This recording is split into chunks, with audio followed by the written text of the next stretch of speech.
ಶರಾಬು ಸೇಂದಿಯನ್ನು ನಿಷೇಧಿಸಿದರೆ ಬಡವರು ಉದ್ಧಾರ ಆಗಲಿಕ್ಕೆ ಸಾಧ್ಯ ಉಂಟು ಅಂತ ಗಮನದಲ್ಲಿ ಇರಿಸುವಂಥದ್ದು ಪೂಜ್ಯ ಕಾವಂದರು ಮತ್ತು ನನ್ನ ವೈಯಕ್ತಿಕ ಒಂದು ಚಿಂತನೆ.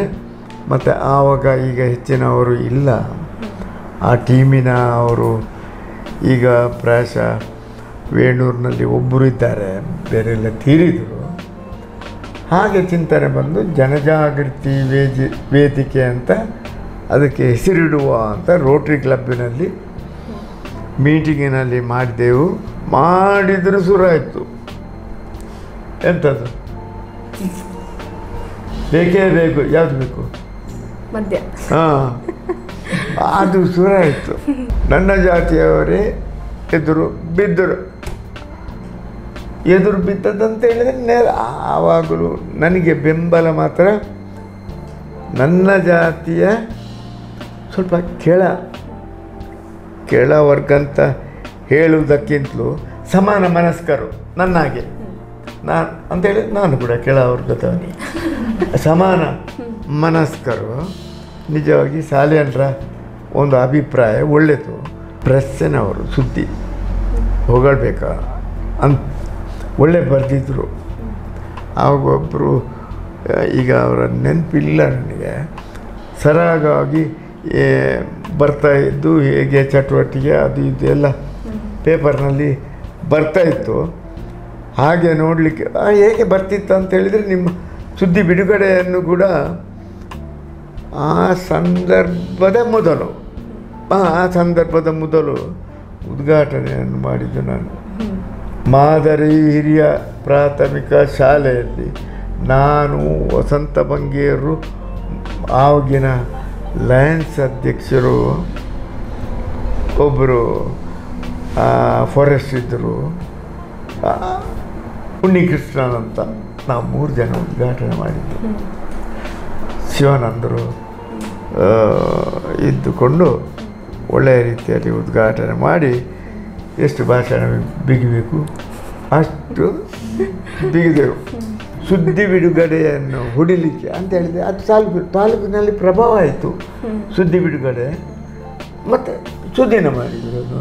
ಅದು ನಮ್ಮದು ನಿಮ್ಮದು ಪುತ್ತೂರು ಬಂಟ್ವಾಳ ಎಷ್ಟು ಮಾಡಿದರು ಆಯಿತು. ಇದರಲ್ಲಿ ಸರಾಗವಾಗಿ ಹೆಚ್ಚು ನಮಗೆ ಪ್ರಚಾರ ಸಿಕ್ಕಿದ್ದು ಸತ್ಯದ ಸಂಗತಿ. JH ಪಟೇಲರು ಇಲ್ಲಿ ನಿಷೇಧವನ್ನು ಮಾಡಿದರು. ಆ ನಂತರ ಪ್ರಬಲವಾದ ಹೊಡೆತ ಮತ್ತು ಜಾಸ್ತಿ ಆಯಿತು. ವಿರೋಧ ಮಾಡಿದ ಆವಾಗ ವಿರೋಧ ಎಲ್ಲಿಂದ ಬಂತು? ಬಂಟ್ವಾಳದಿಂದಲೂ ಬಂತು, ಪುತ್ತೂರಿನಿಂದಲೂ ಬಂತು, ಸುಳ್ಯ ಅಥವಾ ಮಂಗಳೂರು ಎಲ್ಲ ಕಡೆಯಿಂದ ಬಂತು. ಯಾಕೆ ಒಂದು ಅಂದಾಜು ಉಂಟಾ ನಿಮಗೆ? ಅವರಿಗೆ ಬೇಕಲ್ಲ. ಅಲ್ಲ, ಅವರಿಗೆ ಬೇಕಲ್ಲ. ನಮ್ಮ ಹೋರಾಟ ಪುತ್ತೂರಿಗೆ ಬಂದರೆ, ನಮ್ಮ ಹೋರಾಟ ಬಂಟ್ವಾಳಕ್ಕೆ ಹೋದರೆ, ನಮ್ಮ ಜಿಲ್ಲೆಯಲ್ಲಿ ಹೋರಾಟ ಹಾಗಾದರೆ ತೀವ್ರತೆಯನ್ನು ಪಡ್ಕೊಂಡ್ರೆ ಹಾಗಾಯಿತು. ಇಲ್ಲಿಯ ಮಾರಾಟಗಾರರಿಗೆ ಬೆಂಬಲವನ್ನು ಕೊಟ್ಟು ಈ ಥರ ಜಿಲ್ಲೆಯಲ್ಲಿ ಉಜಿರೆಯಿಂದ ಶನಿವಾರ ಶಾಲೆ ಬಿಟ್ಟು ಶನಿವಾರ ಆದಿತ್ಯ ಅವರ ರಜೆ ಅಲ್ಲ, ನಡೀತಾ ಬರ್ತಿದ್ದೆವು ಮನೆಗೆ. ನೋಡೋ ಈಗಿನ ಮಕ್ಕಳು ನೋಡಿ, ಅಲ್ಲಿ ಕಾರ್ಪೆನಡ್ಕಕ್ಕೆ ಒಮ್ಮೆ ಹೋಗಿ ಸಾಮಾನು ತರಲಿಕ್ಕೆ ಆಗೋದಿಲ್ಲ. ನನ್ನ ಮೊಮ್ಮಗನಿಗೂ ಅವನಿಗೂ ನೋಡಿ ಗಾಡಿಯೇ ಬೇಕು. ನನ್ನ ಪಪ್ಪ ನೇರು ನುಡಿಯೋ ಮನುಷ್ಯ. ಇಲ್ಲಿ ಏನುಂಟು ಅದನ್ನೇ ಅವರು ಮಾತಿನಲ್ಲೂ ಇದು ಮಾಡ್ತಾರೆ. ಚಿಕ್ಕ ವಯಸ್ಸಿನಿಂದಲೂ ತುಂಬ ಕಷ್ಟಪಟ್ಟು ಕುಟುಂಬದ ಜವಾಬ್ದಾರಿಯನ್ನು ಅವರು ತಗೊಂಡುಕೊಂಡು ಮತ್ತು ಅದರ ಜೊತೆಗೆ ಸಮಾಜ ಸೇವೆಯನ್ನು ಅಚ್ಚುಕಟ್ಟಾಗಿ ನಿಭಾಯಿಸಿಕೊಂಡು ಬಂದಿದ್ದಾರೆ. ಹೊರಗಡೆ ಎಷ್ಟು ಕೋಪಿಷ್ಟವ, ಒಳಗಡೆ ಅಷ್ಟೇ ಒಂದೇ ಮೃದು ಸ್ವಭಾವಿ, ಅಷ್ಟೇ ಅನುಕಂಪ, ಕರುಣೆ ಅದೆಲ್ಲ ಇದೆ. ಅದನ್ನು ಅವರು ವ್ಯಕ್ತಪಡಿಸುವುದು ತುಂಬ ಕಡಿಮೆ. ಈ ಕರುಣೆ ಮತ್ತು ಅನುಕಂಪ ಇದೆಲ್ಲ ಏನಿದೆ ಅದನ್ನೆಲ್ಲ ವ್ಯಕ್ತಪಡಿಸುವುದು ತುಂಬ ಕಡಿಮೆ. ಆದರೆ ಅದು ಅವರಲ್ಲಿದೆ. ಆದರೆ ಗರ್ವ, ಕೋಪ ಅದನ್ನೆಲ್ಲ ಅವರು ವ್ಯಕ್ತಪಡಿಸ್ತಾ ಇರ್ತಾರೆ. ಇಡೀ ರಾಜ್ಯದಲ್ಲಿ ಬೆಳ್ತಂಗಡಿ ತಾಲೂಕಲ್ಲಿ ಮಾತ್ರ ಪಾನ ನಿಷೇಧ ಮಾಡಬೇಕಾದ್ರೆ ಸರ್ಕಾರವನ್ನು ಒತ್ತಾಯಿಸಿ ಅವರ ಹೋರಾಟ ಅಷ್ಟು ತೀವ್ರವಾಗಿತ್ತು. ವಿಶೇಷವಾಗಿ ಪೂಜ್ಯ ಕಾವಂದರ ಮಾರ್ಗದರ್ಶನ, ಪ್ರೇರಣೆ. ಮೊಮ್ಮಗ ಅಂದ್ರೆ ಅವರಿಗೆ ತುಂಬಾನೇ ಇಷ್ಟ. ಎಲ್ಲ ಮೊಮ್ಮಕ್ಕಳು ಅಂದ್ರೆ ತುಂಬಾನೇ ಇಷ್ಟ, ಅದರಲ್ಲಿ ನನ್ನ ಮಗ ಅಂದ್ರೆ ಅವರಿಗೆ ತುಂಬಾನೇ ಇಷ್ಟ. ನನಗೆ ತುಂಬಾ ಎಜುಕೇಶನ್ ಎಲ್ಲ ಸಪೋರ್ಟ್ ಮಾಡಿದ್ದಾರೆ, ಮತ್ತೆ ತುಂಬಾ ಬೇರೆ ವಿಷಯದಲ್ಲಿ ಎಲ್ಲ ಸಪೋರ್ಟ್ ಮಾಡಿದ್ದಾರೆ. ನಮ್ಮ ಅಪ್ಪ ಅಮ್ಮ ಎಲ್ಲ ನನಗೆ ಬೈದ್ರಿ, ಅವರು ತುಂಬಾ ಸಪೋರ್ಟ್ ಮಾಡ್ತಾರೆ. ಮನೆಯನ್ನು ನೋಡ್ತಿದ್ರು, ಹೊರಗೆ ಹೋಗ್ತಿದ್ರು. ಮನೆಯಲ್ಲಿ ನಾನಿದ್ದೆ, ನನ್ನ ನಮ್ಮ ಹೆಂಡತಿ ಮಕ್ಕಳೆಲ್ಲ ಒಟ್ಟಿಗೆ ಇದ್ದೇವೆ ನಾವು. ಅವರು ಸಪೋರ್ಟ್ ಮಾಡ್ತಿದ್ರು ನಮ್ಗೆಲ್ಲ, ಒಟ್ಟಿಗೆ ಇದ್ರು ನಾವು ಬೇರೆ ಬೇರೆ ಇದೇನಿರ್ಲಿಲ್ಲ, ಸಪೋರ್ಟ್ ಮಾಡ್ತಿದ್ರು ಒಳ್ಳೆ ರೀತಿಯಲ್ಲಿ. ಹಾಗಾಗಿ ನಮ್ಮ ಮನೆ ಒಳ್ಳೆ ರೀತಿಯಲ್ಲಿ ನಡೀತಿತ್ತು. ನಮಸ್ಕಾರ ವೀಕ್ಷಕರೇ, ವಿಶೇಷ ಕಾರ್ಯಕ್ರಮಕ್ಕೆ ಸ್ವಾಗತ. ನಾನು ಸುಮಿತ್ರಾ. ವೀಕ್ಷಕರೇ, ಇವತ್ತಿನ ಕಾರ್ಯಕ್ರಮದಲ್ಲಿ ನಮ್ಮ ಜೊತೆ ಒಬ್ಬರು ವಿಶೇಷವಾಗಿರುವಂತಹ ಹಿರಿಯ ವ್ಯಕ್ತಿ ಇದ್ದಾರೆ. ಇವರು ಸಮಾಜಕ್ಕಾಗಿ ದುಡಿದವರು, ತಾನು ಬೆಳಿಬೇಕು, ತನ್ನ ಜೊತೆ ಇರುವಂತಹ ಒಂದಿಷ್ಟು ಜನ ಕೂಡ ಬೆಳಿಬೇಕು ಅನ್ನುವಂತಹ ವ್ಯಕ್ತಿತ್ವವನ್ನು ಹೊಂದಿರೋವರು. ಹಾಗಾಗಿ ಇವರು ಜಿಲ್ಲೆ ಹಾಗೆಯೇ ತಾಲೂಕು ಹಾಗೆಯೇ ಗ್ರಾಮದಲ್ಲಿ ಪ್ರತಿಯೊಂದು ಹಂತದಲ್ಲಿ ಕೂಡ ಅಭಿವೃದ್ಧಿ ಕೆಲಸಗಳನ್ನು ಮಾಡಬೇಕು, ಅದರ ಜೊತೆಗೆ ನನ್ನ ಒಟ್ಟಿಗೆ ಇರುವಂತಹ ಜನ ಕೂಡ ಅಭಿವೃದ್ಧಿಯನ್ನು ಕಾಣಬೇಕು ಅನ್ನುವಂತಹ ಕನಸನ್ನು ಕಂಡವರು, ಅದನ್ನು ನನಸು ಮಾಡಿದವರು. ಇವರು ಇವಾಗ ನಾವು ನೋಡುವಂಥದ್ದಿದೆ, ಎಲ್ಲಿ ಕಡೆ ಹೋದರೆ ಕೂಡ ಕಾಣುವಂಥದ್ದು ಕುಡಿತಾರೆ ಕುಡಿತಾರೆ ಕುಡಿತಾರೆ ಅನ್ನುವಂತಹ ಮಾತು. ಏನು ಕುಡಿತಾರಪ್ಪ ಅವರು ಅನ್ನುವಂಥದ್ದು. ಏನು ಕುಡಿತಾರೆ ಅಂತ ಹೇಳಿದರೆ ಮದ್ಯ. ಎಸ್, ಈ ಒಂದು ಮದ್ಯದ ದುಶ್ಚಟಕ್ಕೆ ಯಾರೆಲ್ಲ ಬಲಿಯಾಗಿರ್ತಾರೋ ಅಂಥವ್ರನ್ನ ಆ ಒಂದು ಬಲೆಯಿಂದ ತೆಗೆದು ಅವರಿಗೆ ಸುಂದರವಾಗಿರುವಂಥ ಜೀವನವನ್ನು ಕಲ್ಪಿಸಿಕೊಟ್ಟಂಥವ್ರು. ಎಸ್, ನಾನು ಮಾತನಾಡ್ತಾ ಇರುವಂಥದ್ದು ಬೆಳ್ತಂಗಡಿ ತಾಲೂಕಿನ ತೆಂಕಕಾರಂದೂರಿನ ಕಾಪಿನಡ್ಕದಲ್ಲಿ ಇರುವಂತಹ ವಸಂತ ಸಾಲ್ಯಾನವರ ಬಗ್ಗೆ. ಎಸ್, ನಮ್ಮ ಜೊತೆ ಸರಿ ಇದ್ದಾರೆ. ಅವ್ರ ಹತ್ರ ಒಂದಷ್ಟು ವಿಚಾರಗಳನ್ನು ಮಾತಾಡೋಣ, ಅವರ ಲೈಫ್ ಜರ್ನಿ ಬಗ್ಗೆ ಮಾತನಾಡೋಣ, ಹಾಗೇನೆ ಒಂದಷ್ಟು ವಿಚಾರಗಳನ್ನು ಅವರಿಂದ ನಾವು ತಿಳ್ಕೊಳ್ಳೋಣ. ಎಸ್, ಅವರನ್ನ ಕಾರ್ಯಕ್ರಮಕ್ಕೆ ಮೊದಲನೇದಾಗಿ ಸ್ವಾಗತಿಸೋಣ. ಬನ್ನಿ. ನಮಸ್ತೆ ಸರ್, ಕಾರ್ಯಕ್ರಮಕ್ಕೆ ಸ್ವಾಗತ. ನಮಸ್ತೆ. ಹೇಗಿದ್ದೀರಾ? ಆರಾಮ ಇದ್ದೀರಾ? ಓಕೆ, ನಮಗೂ ಖುಷಿ ಆಗುತ್ತೆ. ಯಾಕೆಂತ ಹೇಳಿದ್ರೆ ತುಂಬಾ ಹಿರಿಯರು, ಬಟ್ ನಿಮ್ಮನ್ನ ನೋಡ್ತಾ ಇದ್ರೆ ಚಿರ ಯುವಕರಂತೆ ಉತ್ಸಾಹ ಇದೆ ನಿಮ್ಗೆ. ಮಾತಾಡೋದಾಗಿರ್ಬೋದು ಅಥವಾ ನೀವು ಮಾಡುವಂತ ಆಚೆ ಹೋಗುವಂತ, ನಿಜವಾಗ್ಲೂ ಹೇಳ್ಬೇಕು ಅಂತ ಇದ್ರೆ ಹಿರಿಯರು ಅಂತ ಹೇಳಿದಾಗ ನಾವು ಅವರನ್ನ ನೋಡೋ ರೀತಿನೇ ಬೇರೆ ಇರುತ್ತೆ. ಬಟ್ ನಿಮ್ಮನ್ನ ನೋಡಿದ್ರೆ ನಿಜವಾಗ್ಲೂ ಹೆಮ್ಮೆ ಆಗುತ್ತೆ ಸರ್. ಆರೋಗ್ಯ ಪರಿಸ್ಥಿತಿ ಎಲ್ಲ ಹೇಗಿದೆ ಅಂತ, ಸದ್ಯ ಹೇಗಿದೆ ಜೀವನ ಅಂತ? ಆರೋಗ್ಯವೇ ಸ್ವಲ್ಪ ಕೆಟ್ಟು ಹೋದೆ ಹೊರತು ಬೇರೆಲ್ಲ ಆರಾಮ ಇದ್ದೆ. ಹೆಲ್ದಿ ಆಗಿದ್ದೀರಾ? ಓಕೆ ಸರ್, ಇವಾಗ ನಿಮ್ಮ ಜೊತೆ ಮಾತಾಡೋದು ಅಂತ ಹೇಳಿದ್ರೆ ಇಡೀ ಬೆಳ್ತಂಗಡಿಯನ್ನ ಅರಿದು ಕುಡ್ದಿದ್ದೀರಾ ಅಂತ ಹೇಳ್ಬೋದು ಒಂದು ರೀತಿಯಲ್ಲಿ. ಯಾಕೆ ಅಂತ ಹೇಳಿದ್ರೆ ಪ್ರತಿಯೊಂದು ನಾಡಿ ಮಿಡಿತ ಗೊತ್ತಿದೆ ನಿಮಗೆ. ಬೆಳ್ತಂಗಡಿಯ ಸಣ್ಣ ಪ್ರಾಯದಿಂದಲೇ ಇಲ್ಲೇ ಇದ್ದವರು, ಇಲ್ಲೇ ಇದ್ದು ಎಲ್ಲ ವಿಚಾರಗಳನ್ನ ತಿಳ್ಕೊಂಡಿರೋರು ನೀವು. ನಿಮ್ಮ ರಾಜಕೀಯದ ಎಂಟ್ರಿ, ರಾಜಕೀಯದ ಜರ್ನಿ, ಪ್ರಾರಂಭದ ವಿಚಾರಗಳನ್ನ ಮಾತಾಡೋದಾದ್ರೆ ಸರ್. ಅಂತ ಹೇಳಿದರೆ ರಾಜಕೀಯದಲ್ಲಿ ಅಂತ ಹೇಳಿ ಪ್ರಾರಂಭದಲ್ಲಿಯೇ ನಾನು ಯುವಕ ಮಂಡಲದ ಅಧ್ಯಕ್ಷನಾಗಿದ್ದೆ. ಅದು ರಾಜಕೀಯ ಅಲ್ಲದಿದ್ದರೂ ಒಂದು ಮೊದಲಿನ ಯೂತ್ ಕ್ಲಬ್ ಅಂತ ಹೇಳಿದರೆ ಒಂದು ರಾಜಕೀಯದ ರೀತಿ ಇತ್ತು. ಹಾಗೆ ಇಲ್ಲಿ ಮಿತ್ರ ಯುವಕ ಮಂಡಲ ಅಂತ ಒಂದು ಸ್ಥಾಪನೆ ಮಾಡಿದೆವು ಗ್ರಾಮದಲ್ಲಿ, ತೆಂಕಕಾರಂದೂರು ಗ್ರಾಮದಲ್ಲಿ. ಒಳ್ಳೆಯ, ಆವಾಗ ನಾನು ಕೂಡ ಯುವಕನಾಗಿದ್ದೆ ಅಲ್ಲ. ಆವಾಗ ಎಲ್ಲ ಯುವಕರು ಸೇರಿ ಆಟ ಅಥವಾ ಇನ್ನಿತರ ಸಾಂಸ್ಕೃತಿಕ ಕಾರ್ಯಕ್ರಮ, ಅಗ್ರಿಕಲ್ಚರ್ ಫೌಂಡೇಶನ್ ಅಂತ ಎಲ್ಲ ಮಾಡಿಕೊಂಡಿದ್ದೆವು. ಅಗ್ರಿಕಲ್ಚರ್ ಫೌಂಡೇಶನ್ ಅಂತ ಹೇಳಿದರೆ ಸಿಂಡಿಕೇಟ್ ಬ್ಯಾಂಕಿನ, ಅದು ಗೊತ್ತಿರ್ಬೋದು. ಈಗ KK ಪೈಗಳು ಇರುವಂಥ ಸಂದರ್ಭದಲ್ಲಿ ಆವಾಗ ಪ್ರಭಾವಿ ಅಗ್ರಿಕಲ್ಚರ್ ಫೌಂಡೇಶನ್ ಅಂತ ಒಂದಿತ್ತು. ಅದರದ್ದು RNBD ಅವರು ಫಸ್ಟಿಗೆ ಅಧ್ಯಕ್ಷರಾದರು. RNBD ಅವರು ಅಂತ ಹೇಳಿದರೆ ನಮ್ಮ ಉಜಿರೆ ಹೈಸ್ಕೂಲಿನ HM ಆಗಿದ್ದರು. ನಂತರ ರಿಟೈರ್ಡ್ ಆದ ನಂತರ ಇದರದ್ದು ಅಧ್ಯಕ್ಷರಾದರು. ಅದರ ಒಂದು ಟರ್ಮ್ ಅಂತ ಹೇಳಿದರೆ 2 ವರ್ಷ. ಆ ನಂತರ ನಾನು ಅಧ್ಯಕ್ಷನಾದೆ. ತುಂಬ ಪ್ರಭಾವಿ ಅಂತ ಹೇಳಿದರೆ ನನಗಿಂತ ಎಷ್ಟೋ ಏಜಿನವರು ಅದರಲ್ಲಿ ಸದಸ್ಯರಾಗಿದ್ದರು. ದೊಡ್ಡ ದೊಡ್ಡ ಅಗ್ರಿಕಲ್ಚರಿಸ್ಟ್ ನಮ್ಮ ತಾಲೂಕಿನವರೆಲ್ಲರೂ ಆಗಿದ್ದರು. ಅದರಲ್ಲಿ ನಾವು ಒಳ್ಳೆಯ ರೀತಿಯಲ್ಲಿ ಕೆಲಸ ಮಾಡಿದ್ದೆವು. ಆವಾಗಲೂ ಕೂಡ ಸ್ವಲ್ಪ ರಾಜಕೀಯ ಇರ್ತದೆ, ಅಂಟಿಕೊಂಡು ಇರ್ತದಲ್ಲ. ಆವಾಗ ಸುಬ್ರಹ್ಮಣ್ಯ ಗೌಡ್ರು ಅಂತ ಇಲ್ಲಿ MLA ಆಗಿದ್ದರು. ನಾನು ಆವಾಗ ಕಾಂಗ್ರೆಸ್ಸಿನ ಗಂಧಗಾಳಿ ನಾವು ಸ್ವಲ್ಪ ಕಡಿಮೆ ಆವಾಗಲೇ. ಅವರನ್ನು ನಾವು ಕರೀಲಿಲ್ಲ ಒಂದು ಫಂಕ್ಷನಿಗೆ, ದೊಡ್ಡ ಫಂಕ್ಷನಿಗೆ. ತಪ್ಪೇ ನಮ್ಮದೇ ತಪ್ಪು, ನಾವು ಕರೀಲಿಲ್ಲ. ಕರೆಯದೇ ಇದ್ದಾಗ ಅದಕ್ಕೆ ನಮ್ಮ DC ಅವರು ಕೂಡ ಬಂದಿದ್ದರು. ಮತ್ತು ಅಲ್ಲಿ ಸ್ಥಳೀಯ ಆಫೀಸರ್ಸು ಎಲ್ಲ BDO ಶಶಿಕಲಾ ಮೇಡಮ್ ಅಂತ BDO ಇದ್ದರು. ಆವಾಗ BDO ಬ್ಲಾಕ್ ಡೆವಲಪ್ಮೆಂಟ್ ಆಫೀಸರ್ ಅಂತ ಎಲ್ಲರೂ ಬಂದಿದ್ದರು. ಏನೋ ಹೇಳಿದರು MLA ಎಲ್ಲಿ ಅಂತ. ನನ್ನಲ್ಲಿ ಅಲ್ಲ, ಯಾರು DC ಅವರು ಯಾರಲ್ಲಿ ಕೇಳಬೇಕು, ಅವರಿಗಿನ ಕೆಳಗಿನವರಲ್ಲಿ ಕೇಳಬೇಕು. ಆವಾಗ ಅವರು ನನ್ನಲ್ಲಿ ಕೇಳಿದರು, ಯಾರು ಶಶಿಕಲಾ ಮೇಡಮ್, ನಿಮ್ಗೆ ಗೊತ್ತಿಲ್ಲ, ಇನ್ವಿಟೇಷನ್ ನೋಡಲಿಲ್ವ ಅಂತ ನಾನು ಹೇಳಿದ್ದೆ ಅಷ್ಟೇ. ಅದು ಅವ್ರಿಗೆ ದೊಡ್ಡ ಫೀಲ್ ಆಯಿತು. ಸಾರಿ ಅಂತ ಅವರು ಹೇಳಿದರು. ಯಾರು, ನಾನಲ್ಲ, BDO ಸಾರಿ ಅಂತ ಹೇಳಿದ್ರು. ಈಗಲೇ ಕರ್ಕೊಂಡು ಬನ್ನಿ ಅಂತ ಹೇಳಿದರು. ಯಾರನ್ನು, ಸುಬ್ರಹ್ಮಣ್ಯ ಗೌಡ್ರನ್ನು. ಎಲ್ಲಿದ್ದಾರೆ ಹುಡುಕಿ ಕರ್ಕೊಂಡು ಬನ್ನಿ ಅಂತ ಹೇಳಿದರು. ಪುಣ್ಯಕ್ಕೆ ಈಗಿನ ಎಲ್ಲ ಶಾಸಕರ ಹಾಗೆ ಅಲ್ಲ, ಅದಕ್ಕೆ ನಾನು ಮೆಚ್ತೇನೆ ಅಂತ ಹೇಳಿದೆ. ಕೆಲವು ಶಾಸಕರನ್ನು ನೋಡಿದೆ ಅಲ್ಲ, ಅವರು ಹೋದ ತಕ್ಷಣ ಬಂದರು. ಸುಬ್ರಹ್ಮಣ್ಯ ಗೌಡರು ಬಂದರು. ಪುರಸಭೆಯ ಅಧ್ಯಕ್ಷರು ಕೂಡ ರಾಮನಾಯಕ ಅಂತ ಒಬ್ಬರು ಇದ್ದರು, ಅವರು ಕೂಡ ಬಂದರು. ಸಂತೋಷದಿಂದ ಮುಗಿಯಿತು. ಆವಾಗ ಪ್ರೋಟೋಕಾಲಿನ ಅನುಭವವನ್ನು ನಾನು ಮಾಡಿಕೊಂಡಿದ್ದೆ. ನನ್ನಿಂದ ಸೀನಿಯರ್ ಇದ್ದರೂ ಅವರು ಇದೇ ರೀತಿ ಬೇಕು ಅಂತ ಅನುಭವಿಸಿದವರು. ನನಗೆ ಬುದ್ಧಿ ಹೇಳಿಲ್ಲ.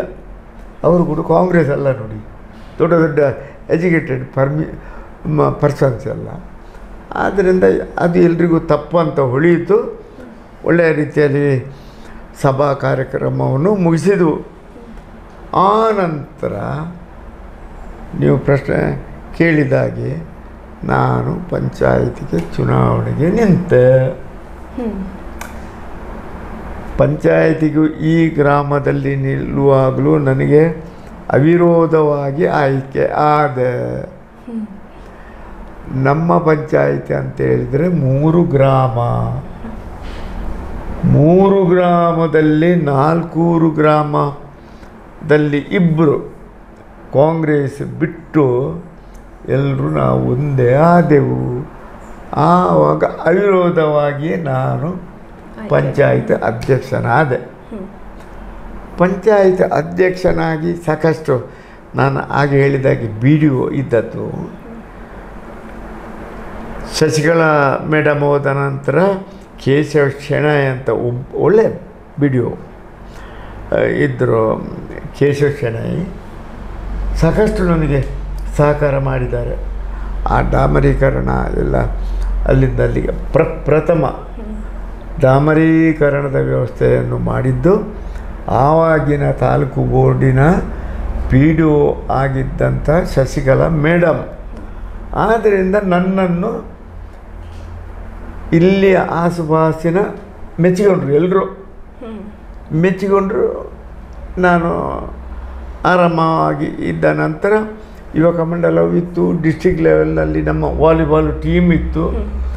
ಕಾಲೇಜನ್ನು ಕೂಡ ಹೊಡೆದಿದ್ದೆವು ನಾವು. ಡಿಸ್ಟ್ರಿಕ್ಟ್ ಲೆವೆಲ್ಗೆ ವಾಲಿಬಾಲ್ನಲ್ಲಿ ಕೂಡ ಹೋದೆವು ನಾವು. ಅದರಲ್ಲಿ ಮಿಂಚಿದೆವು, ಇದರಲ್ಲಿ ಮಿಂಚಿದೆವು.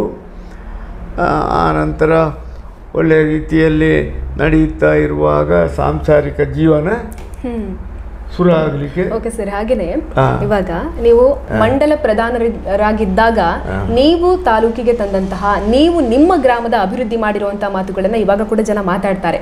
ಈ ಮಂಡಲ ಪ್ರಧಾನರಾಗಿರುವಂತದ್ದು ಅಂತ ಏನು, ಹಾಗೇನೆ ಈ ಒಂದು ಸ್ಥಾನಕ್ಕೆ ಎಷ್ಟು ಆಗಿನ ಕಾಲದಲ್ಲಿ ಮರ್ಯಾದೆ ಇತ್ತು, ಹಾಗೇನೆ ಎಷ್ಟೊಂದು ರೆಸ್ಪೆಕ್ಟ್ ಕೊಡ್ತಾ ಇದ್ರು ಅಂತ ಹೇಳಿದ್ರೆ, ಆವಾಗ ನಮ್ಮನ್ನು ನೇರವಾಗಿ ಆ ಪಕ್ಷ ಈ ಪಕ್ಷ ಅಂತಲ್ಲ, ಆವಾಗ ಸನ್ಮಾನ್ಯ ದೇವೇಗೌಡರು, ರಾಮಕೃಷ್ಣ ಹೆಗಡೆ ಅವರು, ಮುಖ್ಯಮಂತ್ರಿ ಆದರು.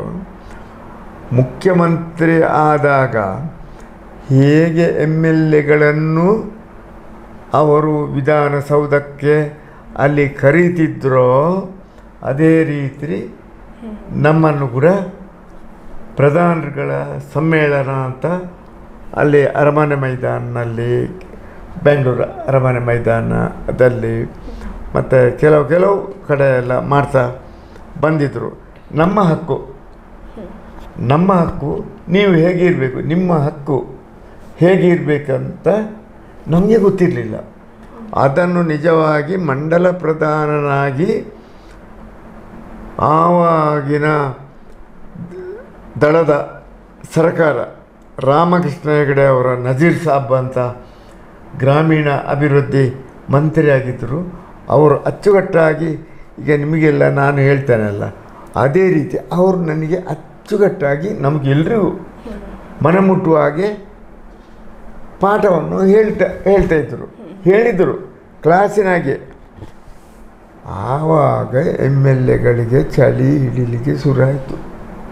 ಅವ್ರಿಗೇನಿಲ್ಲ, ಅವರು ಕೂಡ ಇದ್ದಾರೆ, ಏನುಂಟು ಅವರಿಗೆ? ಹಾಗಾದರೆ ಎಲ್ಲ ನೇರವಾಗಿ ನಮ್ಮ ಮಂಡಲ, ಎಲ್ಲ ತಾಲೂಕಿನ ಮಂಡಲ, ಆವಾಗ ಇಲ್ಲಿ 10-12 ಮಂಡಲ ಪಂಚಾಯತಿಗಳು ಇದ್ದವು. ತಾಲೂಕಿನ ಎಲ್ಲ ಅನುದಾನ ಇಲ್ಲಿಗೆ ಬರುವುದಿದ್ರೆ ಅವರಿಗೆ MLAಯ ಕೋಟ ಅಂತ ಒಂದು ಇರ್ತದಲ್ಲ, ಅದು ಮಾತ್ರ, ಅಷ್ಟೇ ಕೋಟ ನಮಗೂ. ಒಬ್ಬ MLAಗೆ ಇರತಕ್ಕಂಥ ಆರ್ಥಿಕ ನೆರವು ಅಷ್ಟೇ ನಮಗೂ ಅಂತ ಇರುವಾಗ ಮತ್ತೆ MLAಗಳೇ ನಮ್ಮನ್ನು ಸೇರಿಸಿ ನೋಡಿ ಬಾರ್ರೆ ಒಂದು ಇಲ್ಲಿಗೆ ಹಾಗೆ ಮಾಡಿ ನಮ್ಮಲ್ಲಿ ಹೇಳುವಂತಾಗಿದೆ. ಈಗ MLAಗಳಲ್ಲಿ ನಾವು ಹೇಳ್ತೇವೆ ನೋಡಿ ಬಾರ್ರೆ ಅದೊಂದು ಮಾರ್ಗ ಆಗಬೇಕಲ್ಲ, ನಾವು ಎಲ್ಲ ಒಟ್ಟಿಗೆ ಮಾಡಿ, ಆ ರೀತಿ ನಡೀತಾ ಬಂದದ್ದು. ಆದರೆ ಆಯಾ ಪಕ್ಷದ MLAಗಳು ಇದ್ದದ್ರಿಂದ ಇದ್ದಲ್ಲಿ ಅಚ್ಚುಕಟ್ಟಾಗಿ ಕೆಲಸ ಆಗಿದೆ. ಈಗ ನಾನೇ ಪ್ರಧಾನನಾಗಿ ನಮ್ಮದೇ ಬಳಿಂಜ ಮಂಡಲ ಅಂತ ನಾನು ಯಾವಾಗಲೂ ಯಾರಲ್ಲಿಯೂ ಹೇಳಲಿಲ್ಲ. ಆದರೆ ನನಗೆ ಅದರ ಅನುಭವವನ್ನು ಶುರುವಿಗೆ ಹೇಳಿದಲ್ಲ. ಪಂಚಾಯತ್ ಚೇರ್ಮ್ಯಾನ್ ಆಗಿರುವಾಗ ನಮ್ಮ ಫೌಂಡೇಶನ್ ಅಂತ, ಅಗ್ರಿಕಲ್ಚರ್ ಫೌಂಡೇಶನ್ ಅದು ಇದು ಅಂತ ಹೇಳುವಾಗ ಅನುಭವದಲ್ಲಿ ನನಗೆ ಸ್ವಲ್ಪ ಜಾಸ್ತಿ ಅನುದಾನ ಬರ್ತಿತ್ತು, ಗೌರವವೂ ಇತ್ತು. ಆದ್ದರಿಂದ ತುಂಬ ಗೌರವಾನ್ವಿತರಾಗಿ ನನ್ನನ್ನು ಕೂಡ ಹೆಚ್ಚು, ಇಲ್ಲದ್ರೆ ಒಂದು ಮಂಡಲ ಅಂತೇಳಿದರೆ ಬರೀ 3 ಗ್ರಾಮ ಅಲ್ಲ, ಮುಂಡೂರು ಇತ್ತು, ಕರಂಬಾರು ಇದಕ್ಕೆ ಇತ್ತು, ಪಾಪ್ಯುಲೇಷನ್ನ ಪ್ರಕಾರ ವಿಸ್ತರಣೆ ಇತ್ತು, ಅತ್ಲಾಗೆ ಹಳದಂಗಡಿ ಇತ್ತು, ಇತ್ಲಾಗೆ ಲಾಯ್ಲ ಅದೇ ಗುರುವಾಯನಕೆರೆ ಎಲ್ಲ ಇತ್ತು. ಆ ರೀತಿಯಲ್ಲಿ ನನಗೆ ತನ್ನಿಂದಾನೇ ಒಂದು ಹೆಸರು ಬಂದದ್ದೇ ಹೊರತು ದುಡ್ದಲ್ಲ, ಏನೋ ಬಂತು. ಹಾಗೆ ಮತ್ತು ನೆಕ್ಸ್ಟಿಗೆ ಶುರುವಾಯಿತು ಜಿಲ್ಲಾ ಪಂಚಾಯತ್ನಲ್ಲಿ ಒಮ್ಮೆ ಸೋತೆ. ಹರೀಶ್ ಕುಮಾರ್ ಈಗ MLC ಇದ್ದಾರಲ್ಲ, ನನ್ನ ಮಗನೇ, ನನ್ನ ಅಣ್ಣನ ಮಗ. ಇಲ್ಲಿ ಸರಾಸಗಟ ರಾಜಕೀಯವಾಗಿ ನಮ್ಮನ್ನೇ ಯಾರು ಬಿಲ್ಲವರನ್ನೇ ಎಲ್ಲ ಪಕ್ಷದವರು ನಿಲ್ಲಿಸ್ತಾರೆ. ನಾನು ದಳದಿಂದ ನಿಂತೆ, ಅವರು ಹರೀಶ್ ಕುಮಾರ್ ಗಂಗಾಧರ ಗೌಡರ ಟೀಮಿನವರು, MLA ಪರದವರು, ಅವರನ್ನು ಕಾಂಗ್ರೆಸ್ಸನ್ನು ನಿಲ್ಲಿಸಿದರು. ಮತ್ತು ನನ್ನ ತಮ್ಮನೇ ಒಬ್ಬ ಇದ್ದ, ಸುಂದರ್ ಸಾಲಿಯರ್ ಅಂತ, ನಿಮಗೆ ಗೊತ್ತಿರ್ಬೋದು, ಈಗ ಇಲ್ಲ ತೀರಿದ್ದಾನೆ. ಅವನನ್ನು BJPಯಲ್ಲಿ ನಮ್ಮದು ಫೈಟು, 3 ಜನರು. ಹಾಗೆ ಅದರಲ್ಲಿ ಹರೀಶ್ ಕುಮಾರ್ ವಿನ್ ಆದ. ತದನಂತರ ನಮಗೆ ಬಂತು ಪುನಃ 5 ವರ್ಷ, ಒಂದು ಟರ್ಮು 5 ವರ್ಷ ನಂತರ ಅದೇ ಫೈಟ್, ಅದೇ ಬಂಧುಗಳು, ಅದೇ ಪಕ್ಷದಲ್ಲಿ ಶುರು ಮಾಡಿದೆವು. ನನಗೆ ಹೆಚ್ಚಿನ ಬಹುಮತ ನನಗೆ ಬಂತು, ನಾನು ಸದಸ್ಯನಾದೆ. ಆವಾಗ ಆ ನಂತರ ಸರ್ಕಾರ ಕೂಡ ಅಲ್ಲಿ ಬಿದ್ದೋಯಿತು.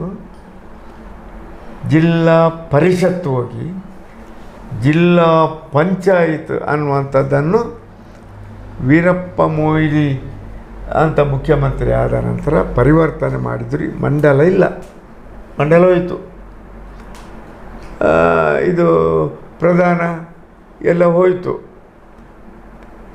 ಗ್ರಾಮ ಪಂಚಾಯಿತಿ ಬಂತು, ಅದರಲ್ಲಿ ಮೀಸಲಾತಿ ಬಂತು.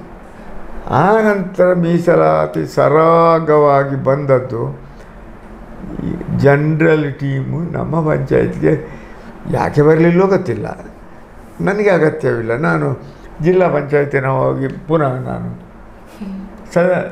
ಇಲ್ಲಿ ಅಧ್ಯಕ್ಷನಾಗ್ತೇನೆ ಅಂತೂ.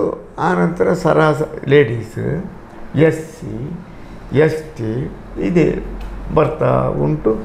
ಅಭಿವೃದ್ಧಿಯಲ್ಲಿ ನನ್ನನ್ನು ಉಪಯೋಗ ಮಾಡ್ತಾರೆ ಈಗಲೂ, ಆವಾಗಲೂ ಒಳ್ಳೆಯ ರೀತಿಯಲ್ಲಿ ನಡೀತಾ ಇದ್ದದ್ದನ್ನು ಎಲ್ಲ ಪತ್ರಿಕೆ ನಿಮ್ಮ ಸುದ್ದಿ ಬಿಡುಗಡೆಗೂ ಗೊತ್ತುಂಟು.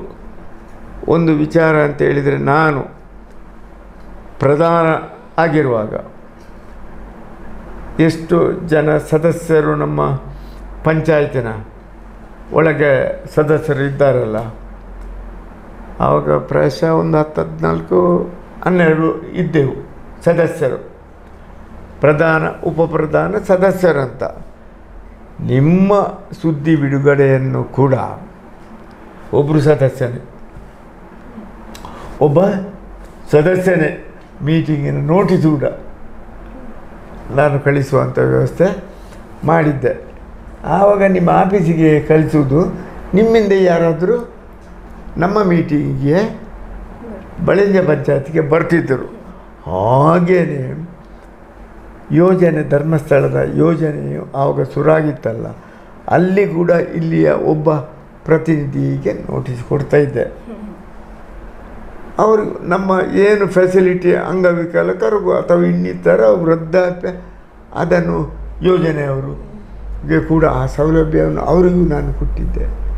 ಪೂಜ್ಯಕ ಅಂದರೆ ಆಶೀರ್ವಾದ, ಆದ್ದರಿಂದ ನನಗೆ ಸಂಪೂರ್ಣ ಸಿಕ್ಕಿತ್ತು.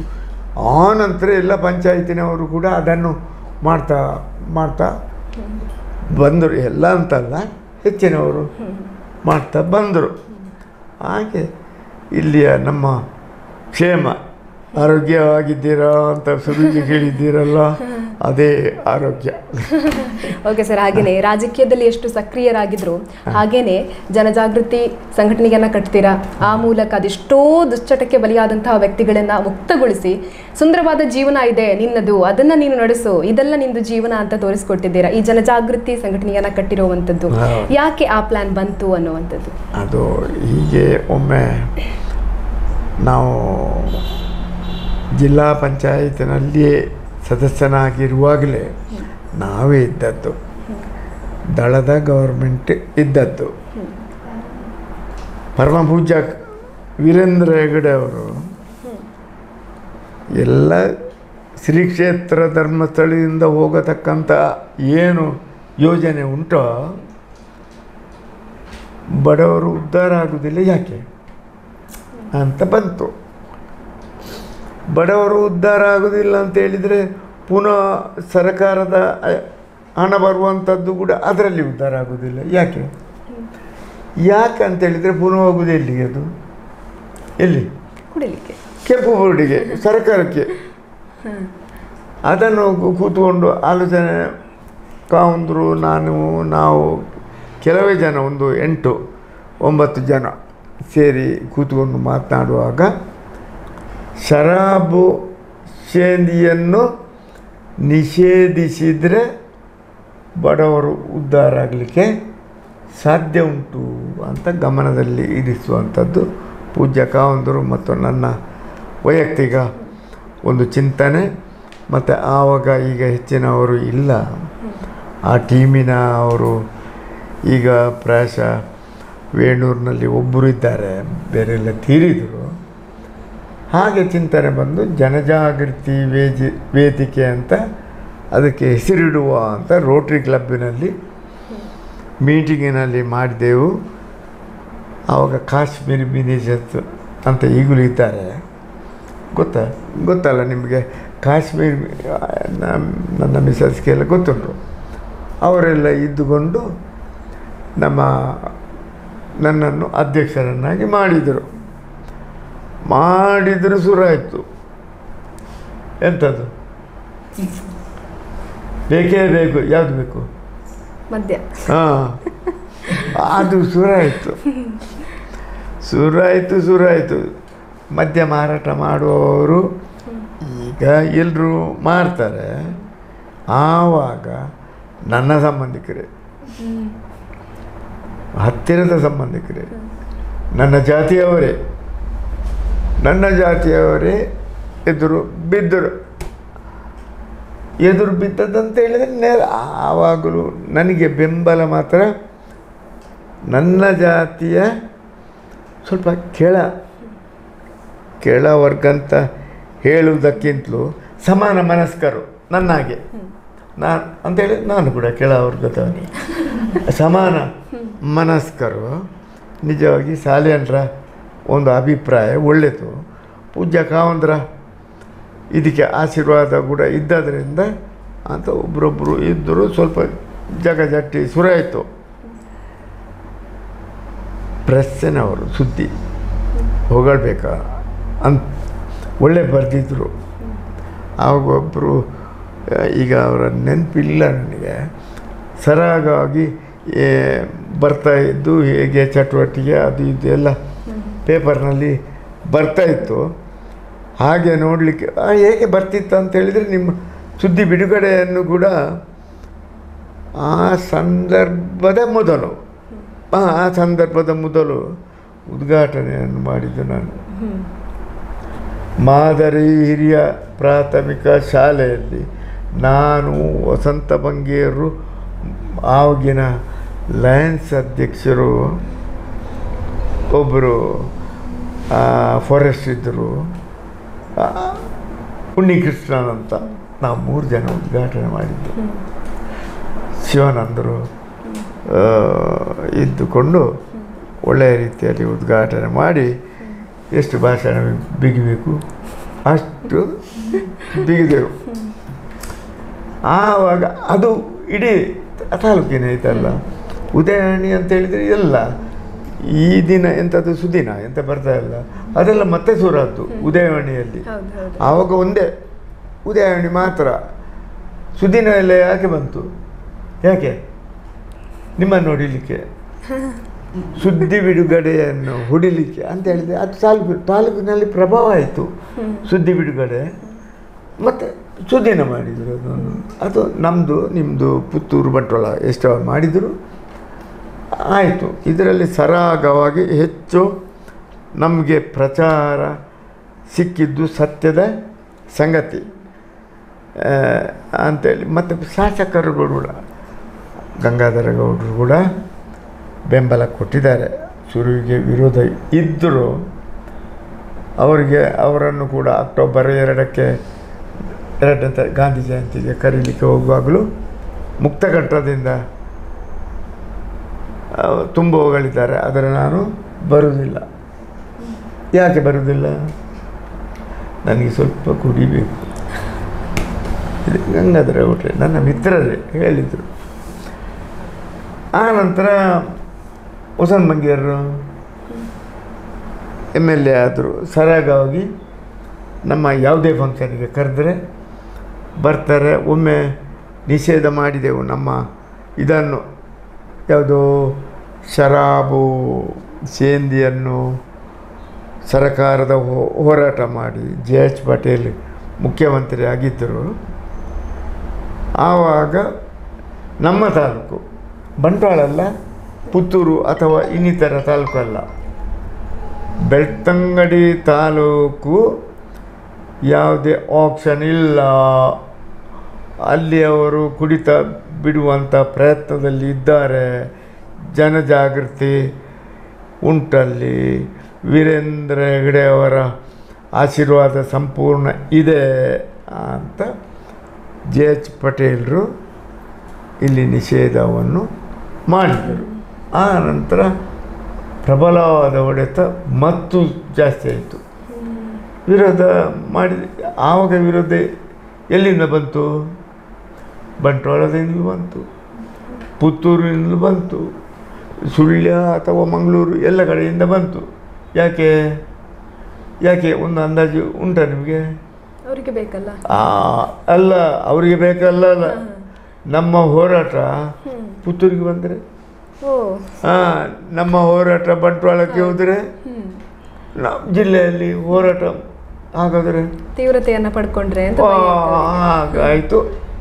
ಇಲ್ಲಿಯ ಮಾರಾಟಗಾರರಿಗೆ ಬೆಂಬಲವನ್ನು ಕೊಟ್ಟರು ಈ ಥರ ಜಿಲ್ಲೆಯಲ್ಲಿ. ಹಾಗೆ ಜೋರಾಯಿತು.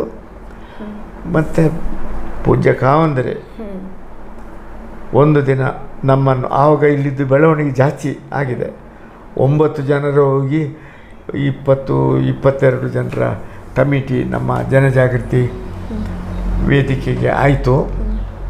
ಅಧಿಕಾರಿಗಳ ಸತ್ಯದಲ್ಲಿ ಅಧಿಕಾರಿಗಳ ಬೆಂಬಲ ಸಂಪೂರ್ಣ ಇತ್ತು. ಸಂಪೂರ್ಣ ಅಂತ ಹೇಳಿದರೆ ಅವರು ಕುಡಿತಾರೆ ಇಲ್ವೋ ಗೊತ್ತಿಲ್ಲ, ಅಂತೂ ನಮಗೆ ಬೆಂಬಲ ಸಂಪೂರ್ಣವಾಗಿ ಸಿಕ್ಕಿತ್ತು.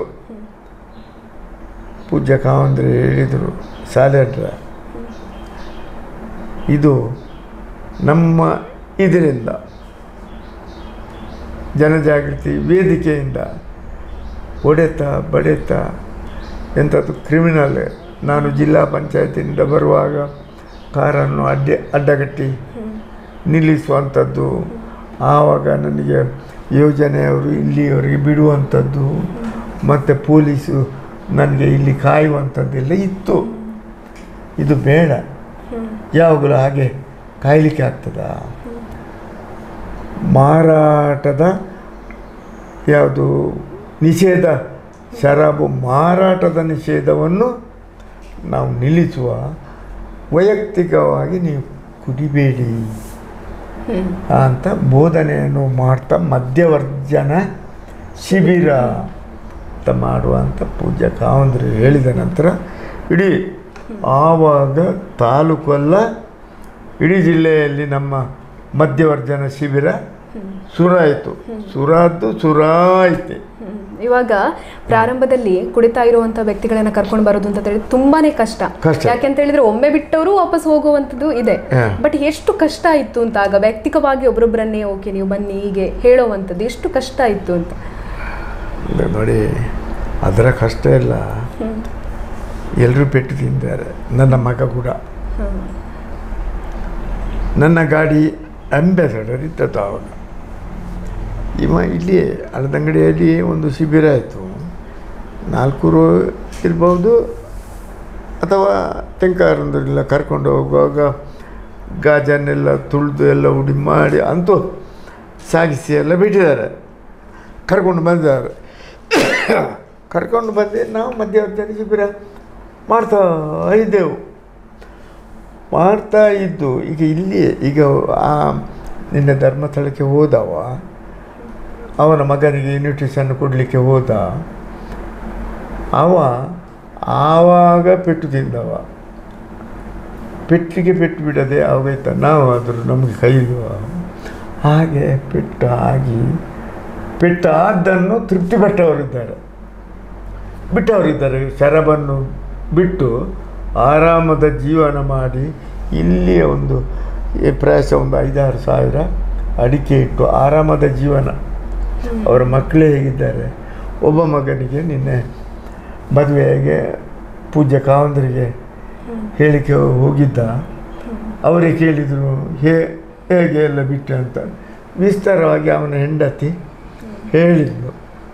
ಅದೆಲ್ಲ ಪುಣ್ಯದ ಕೆಲಸ. ಅಂಥದ್ದು ಈ ಮನೆಯಿಂದ ಪ್ರಾಯಶಾಲಿ ಮಿತ್ತುಗೋಡಿ ಅನ್ನುವವರೆಗೆ 2 ಪೂಜಾರಿಗಳು ಮಾತ್ರ ಈಗಲೂ ಕುಡಿತಾರೆ. ಮತ್ತು ಒಬ್ಬರು ಸತ್ತರು ಕಾಣ್ತಾರೆ ಅಂತ, ಒಬ್ಬರು ಅವರನ್ನೆಲ್ಲ ನಾವು ಮುಟ್ಟುವುದಿಲ್ಲ. ಮತ್ತು ಪುನಃ 60 ವರ್ಷದ ಮೇಲ್ಪಟ್ಟವರನ್ನು ನಾವು ಸೇರಿಸುವುದಿಲ್ಲ. ಅದರ ಒಳಗಿನವರನ್ನೇ ಒಳ್ಳೆಯ ರೀತಿಯಲ್ಲಿ ಮಧ್ಯವರ್ಜನ ಶಿಬಿರ ಒಳ್ಳೆಯ ರೀತಿಯಲ್ಲಿ ನಡೀತದೆ. ಹಾಗಂತ ಪೂಜ್ಯ ಕಾವಂದರ ಒಂದು ಅಭಿಪ್ರಾಯದಂತೆ ಮಧ್ಯವರ್ಜನ ಶ್ರೀಮಂತರು ಅಂತೇಳಿದರೆ ನಾವು ಗ್ರಾಮಾಂತರವಾಗಿ ಶಿಬಿರ ಮಾಡುವಾಗ ನಾಚಿಕೆ ಆಗ್ತದೆ ಬರಲಿಕ್ಕೆ. ಕುಡಿತ ಬಿಡು, ಹಾಗಾದರೆ ಕುಡಿತಿದ್ದೆ ನೀನು ಅಂತ ಹೇಳ್ತಾರಲ್ಲ. ಅಲ್ಲಿ ಹೋಗಿ ಅದನ್ನು ಕೂಡ ಕೆಲವರು ವಿದ್ಯಾವಂತರು ಶ್ರೀಮಂತರು ಎಲ್ಲ ಕೇಳಲಿಕ್ಕೆ ಶುರು ಮಾಡಿದರು. ಇದಕ್ಕೇನು ಪ್ಲ್ಯಾನ್ ಮಾಡ್ಬೋದು ಅಂತ ವಿಶೇಷ ಮಧ್ಯವರ್ಜನ ಶಿಬಿರ ಲಾಯ್ಲದಲ್ಲಿ ಒಂದು ಬಿಲ್ಡಿಂಗನ್ನೇ ಕಟ್ಟಿ ಪೂಜ್ಯ ಕಾವಂದರು ನಮಗೆ ಕೊಟ್ಟು ಅದರಲ್ಲಿ ವಿಶೇಷ ಮಧ್ಯವರ್ಜನ ಅಂತೇಳಿದರೆ ಹಣವಂತರಿಗೆ ಅವರ ಹೆಂಡತಿ ಮಕ್ಕಳೇ ಅವರ ತಂದೆಯವರನ್ನು ಪತಿಗಳನ್ನು ಸೇರಿಸುವಂಥ ಒಂದು ವ್ಯವಸ್ಥೆ. ಈ ದಿವಸ ಅಲ್ಲಿಗೆ ಹೋಗಬೇಕು ನೀವೊಮ್ಮೆ. ಅವರೆಲ್ಲ ಕೆಲವರು ಹೋಗಿದ್ದಾರೆ. ಆದರೆ ನಿಮಗೆ ಪತ್ರಿಕೆಯಲ್ಲಿ ಬರೀಲಿಕ್ಕೆ ಪತ್ರಕರ್ತರಿಗೆ ನಮ್ಮ ಸಮಾರೋಪದ ಇದರಲ್ಲಿ ಮಾತ್ರ ಪ್ರವೇಶ ಇಲ್ಲ. ಹಾಗೆ ಒಳ್ಳೆಯ ರೀತಿಯಲ್ಲಿ VIP ಶಿಬಿರ ಅಂತ ಹೆಸರಿಟ್ಟು ಅದರಲ್ಲಿ ನಾನು ಹೇಳಲಿಕ್ಕೆ ಕೂಡ ಹೇಳ್ಬೋದಾ? ನೀವು ಕೇಳಿದ್ರಿಂದ ನೀವು ಪ್ರೆಸ್ಸಿನವರ ಆದ್ದರಿಂದ ಹೇಳ್ತೇನೆ. ರಿಟೈರ್ಡ್ ಆಫೀಸರ್ಸ್ ತುಂಬ ಇದ್ದಾರೆ. ಈಗಲೂ ಪೊಲೀಸ್ ಆಫೀಸರ್ಗಳು ದೂರದವರು, ತಹಶೀಲ್ದಾರ್ಗಳು ದೂರದವರು ಅವರ ಪತ್ನಿಯರು ಕರ್ಕೊಂಡು ಬಂದು ಬಿಟ್ಟು ಹೋಗುವಂಥ ಒಂದು ಪ್ರಕ್ರಿಯೆಯನ್ನು ಶುರು ಮಾಡ್ತಾ ಇದ್ದಾರೆ. VIP ಅದಕ್ಕೆ 4,500 ರೂಪಾಯಿ ಕೊಡಬೇಕು ಮಾತ್ರ. ನಿಮಗೆ ಸಪರೇಟ್ TV ಅದು ಎಲ್ಲ ವ್ಯವಸ್ಥೆಯನ್ನು ಪೂಜ್ಯ ಕಾವಂದರೆಲ್ಲ ಮಾಡಿ ಐಷಾರಾಮ ಜೀವನ ಅಂಥೇಳಿ ಅಂಥ ಒಬ್ಬರು ಆಫೀಸರ್ಗಳು ಶ್ರೀಮಂತರು ಬರುವುದಿದ್ರೆ ಅಂಥ ಒಂದು ವ್ಯವಸ್ಥೆಯಲ್ಲೂ ಮಾಡಿದ್ದಾರೆ.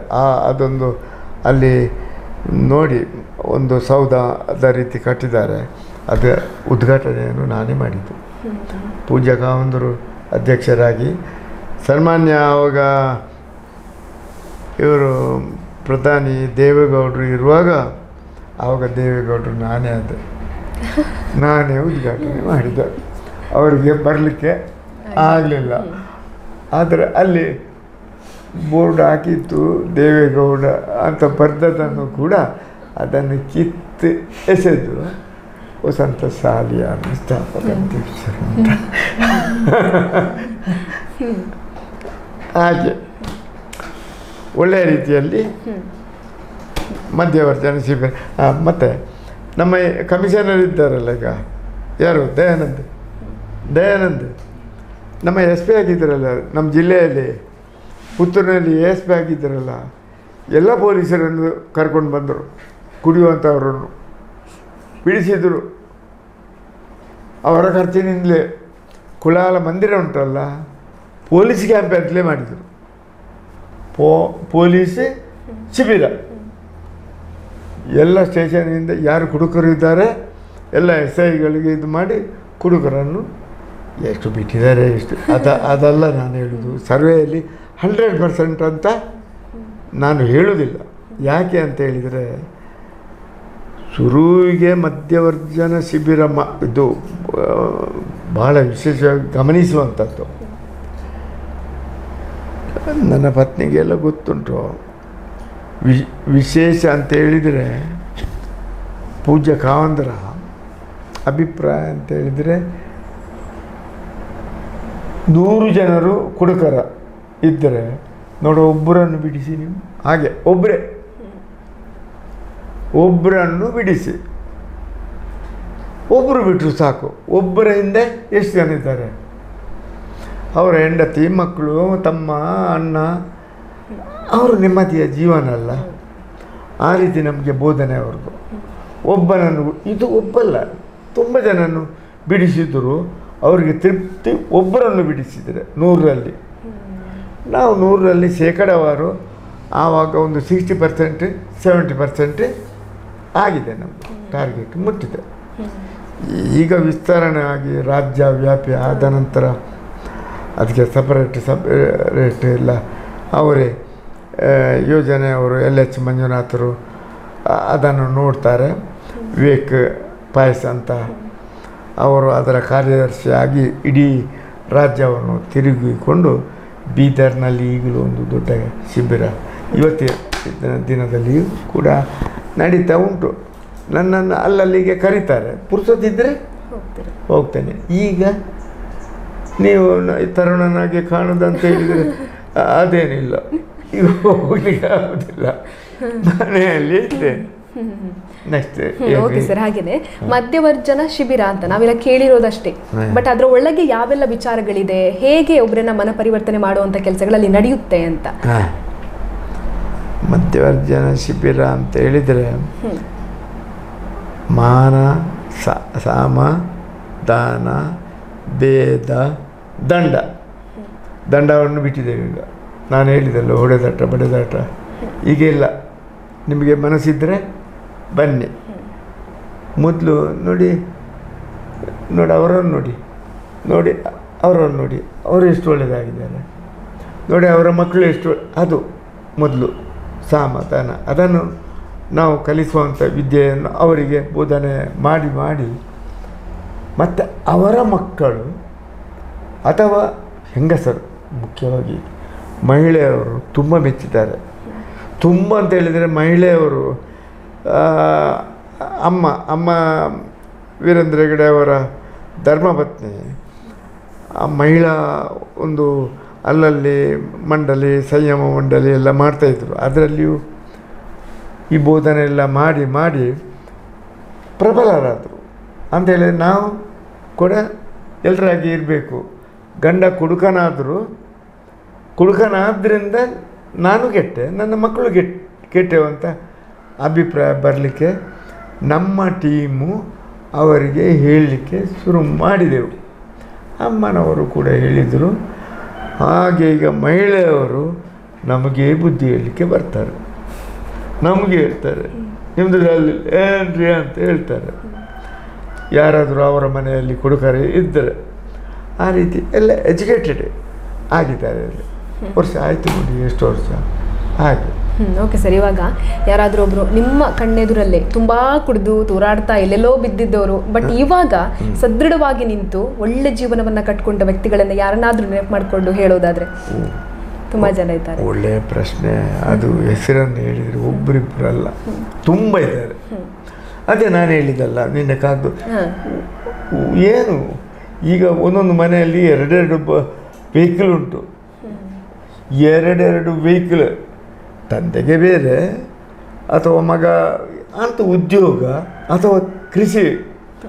ತುಂಬ ಜನರು ನಮ್ಮ ಆಸುಪಾಸಿನಲ್ಲಿ ಇದ್ದಾರೆ. ಮತ್ತು ಇಡೀ ಟೋಟಲ್ ತುಂಬ ಬಿಟ್ಟು ತುಂಬ ಇದ್ದಾರೆ. ತುಂಬ ಒಳ್ಳೆಯವರು, ತುಂಬ ಎಜುಕೇಟೆಡ್ ಆದವರು ಇದ್ದಾರೆ. ಓಕೆ. ಇವಾಗ ನಿಮಗೆ ಎಷ್ಟು ತೃಪ್ತಿ ಇದೆ ಅಂತ, ಈ ಒಂದು ಮಧ್ಯವರ್ಜನ ಶಿಬಿರನ ಪ್ರಾರಂಭ ಮಾಡಿದ್ವಿ, ಎಷ್ಟೋ ಜನರ ಜೀವನವನ್ನು ಬೆಳಗಿದ್ದೀವಿ ನಾವು ಅನ್ನೋ ತೃಪ್ತಿ ಎಷ್ಟಿದೆ ನಿಮಗೆ? ತೃಪ್ತಿ ತುಂಬ ಇದೆ, ತುಂಬ ಬಿಟ್ಟು ಅದೇ ತೃಪ್ತಿ ಅಂತೇಳಿ ನನ್ನಾಗೆ ಎಲ್ಲರೂ ಆದ್ರಲ್ಲ ಅಂತ ತೃಪ್ತಿ, ತುಂಬ ತೃಪ್ತಿ ಇದೆ. Okay sir. ನೀವು ಹೇಳ್ತಾ ಇರಬೇಕಾದ್ರೆ ಪ್ರತಿಯೊಂದು ವಿಚಾರಗಳಿಗೂ ಹೇಳ್ತಾ ಇದ್ರೆ ನಮಗೆ ಕಾವಂದರ ಕಡೆಯಿಂದ ತುಂಬಾನೇ ಸಪೋರ್ಟ್ ಸಿಗ್ತಾ ಇತ್ತು ಅಂತ. ಅವರ ಬಗ್ಗೆ ಅಂದ್ರೆ ಇವಾಗ ಯಾವುದೇ ಒಂದು ಹೊಸ ಯೋಜನೆಗಳನ್ನ ಅವರ ಮುಂದೆ ಇಟ್ಟಾಗ್ಲೂ ನಿಮಗೆ ಸಪೋರ್ಟ್ ಸಿಗ್ತಾ ಇತ್ತು. ಹಾಗೇನೆ ಮಧ್ಯವರ್ಜನ ಶಿಬಿರಕ್ಕೂ ಅವರು ಸದೃಢವಾಗಿ ಬಲ ಕೊಟ್ಟ ಕಾರಣ ಅದು ಸಕ್ಸಸ್ ಆಯಿತು. 100%. Okay sir. ಹಾಗೇನೆ ಆ ವಿಚಾರದ ಬಗ್ಗೆ ಹೇಳೋದಾದ್ರೆ, ಇವಾಗ ಕಾವಂದರ ಕಡೆಯಿಂದ ಸಪೋರ್ಟ್ ಸಿಗ್ತಾ ಇತ್ತ ವಿಚಾರಗಳನ್ನ ಮಾತಾಡೋದಾದ್ರೆ, ಈಗ ನಾವು ಒಂದು ಮಧ್ಯವರ್ಜನ ಶಿಬಿರ ಮಾಡುವಾಗ ಮೊದಲು ನಾವು ಊರಿನಲ್ಲಿ, ಈಗ ಬಳಂಜದಲ್ಲಿ ಅಥವಾ ನಮ್ಮ ತೆಂಕಾರನೂರು ಕಟ್ಟೆಯಲ್ಲಿ, ಗುರುವಾಯನಕೆರೆಯಲ್ಲಿ ಕುಲಾಲ ಮಂದಿರ ಅಲ್ಲಲ್ಲಿ ಮಾಡಿದರೆ ಅಲ್ಲಿಯ ಜನರ ಸಹಭಾಗಿತ್ವದಲ್ಲಿ 100-200 ಅಥವಾ ಅಕ್ಕಿ ತೆಂಗಿನಕಾಯಿ ಕೊಟ್ಟು ಮಾಡ್ತಿದ್ದೆವು.